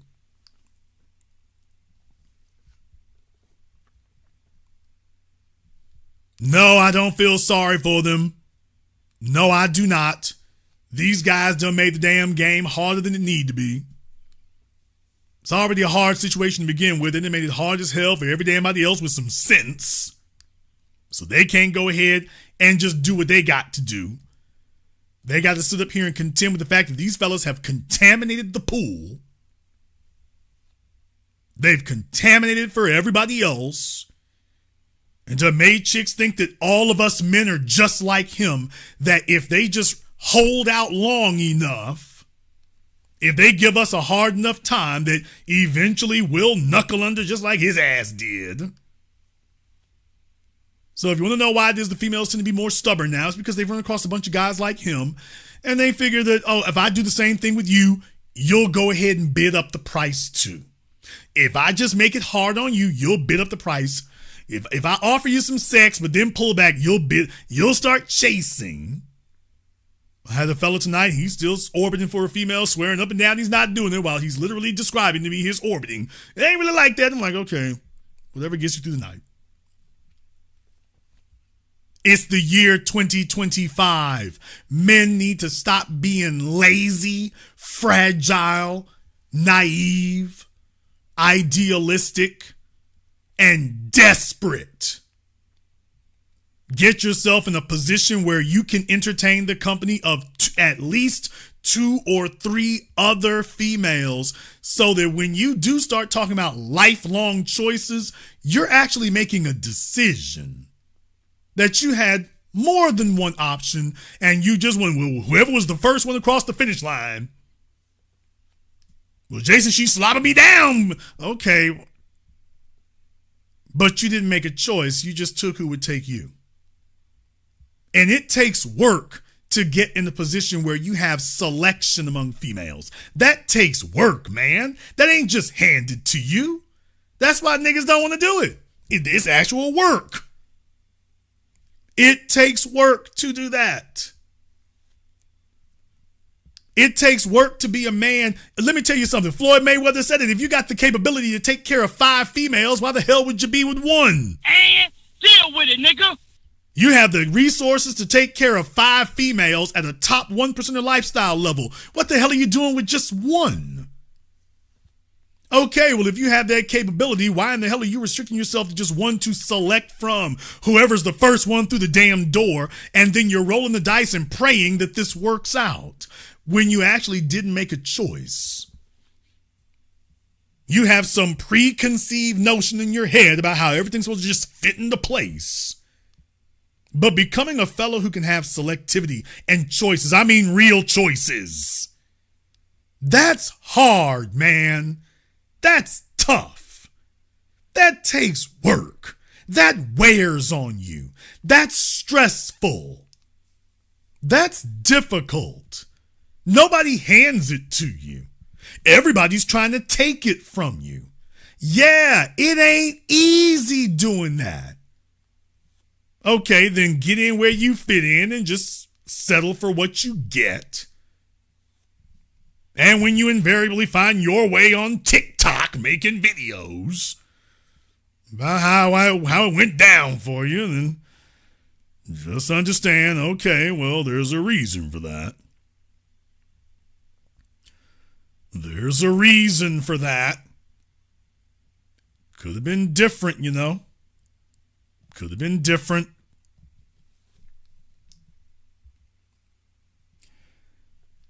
We're going to go ahead and wrap things up here tonight. But first of all, I want to thank Sandra. Thank you very much, Sandra. I told you all that I was the greatest of all time. I told you today I'm still the greatest of all time. Sandra trying to get back in my good graces there. I'll have to see about the side chick application. Don't rush me. But she's making it hard for me to say no. She's making it hard for me to say no. So I want to thank Sandra here tonight. I also want to thank my man, Jean. Thank you very much for your support tonight. We appreciate that, brother. I want to thank everybody who's contributed to tonight's program on PayPal, Super Chat, Venmo, Alpha Male Pimp Network, Rob Sawyer Project, Leroy, T. Evans, everybody else here involved. If you are new here at the business, welcome to the program that all your favorite YouTubers love to hate watch. Click that red subscribe button. Click that yellow notification bell. Join us each and every time that we're here. If you haven't been to our Patreon, the link is in the description. We got one for tomorrow. Oh, we got one for tomorrow. Strap in. Hang on tight. You know you niggas owe me. Everybody on Patreon tomorrow, you gonna get the business. I want to thank all of you for tuning in to tonight's program, live or recorded. Thank you all for liking, subscribing, and sharing. And this concludes tonight's broadcast of The Business. I am your host, your brother, your humble servant, Mr. Jason Black. And until next time, my brothers and my sisters from around the world, remember, handle your business or your business will handle you.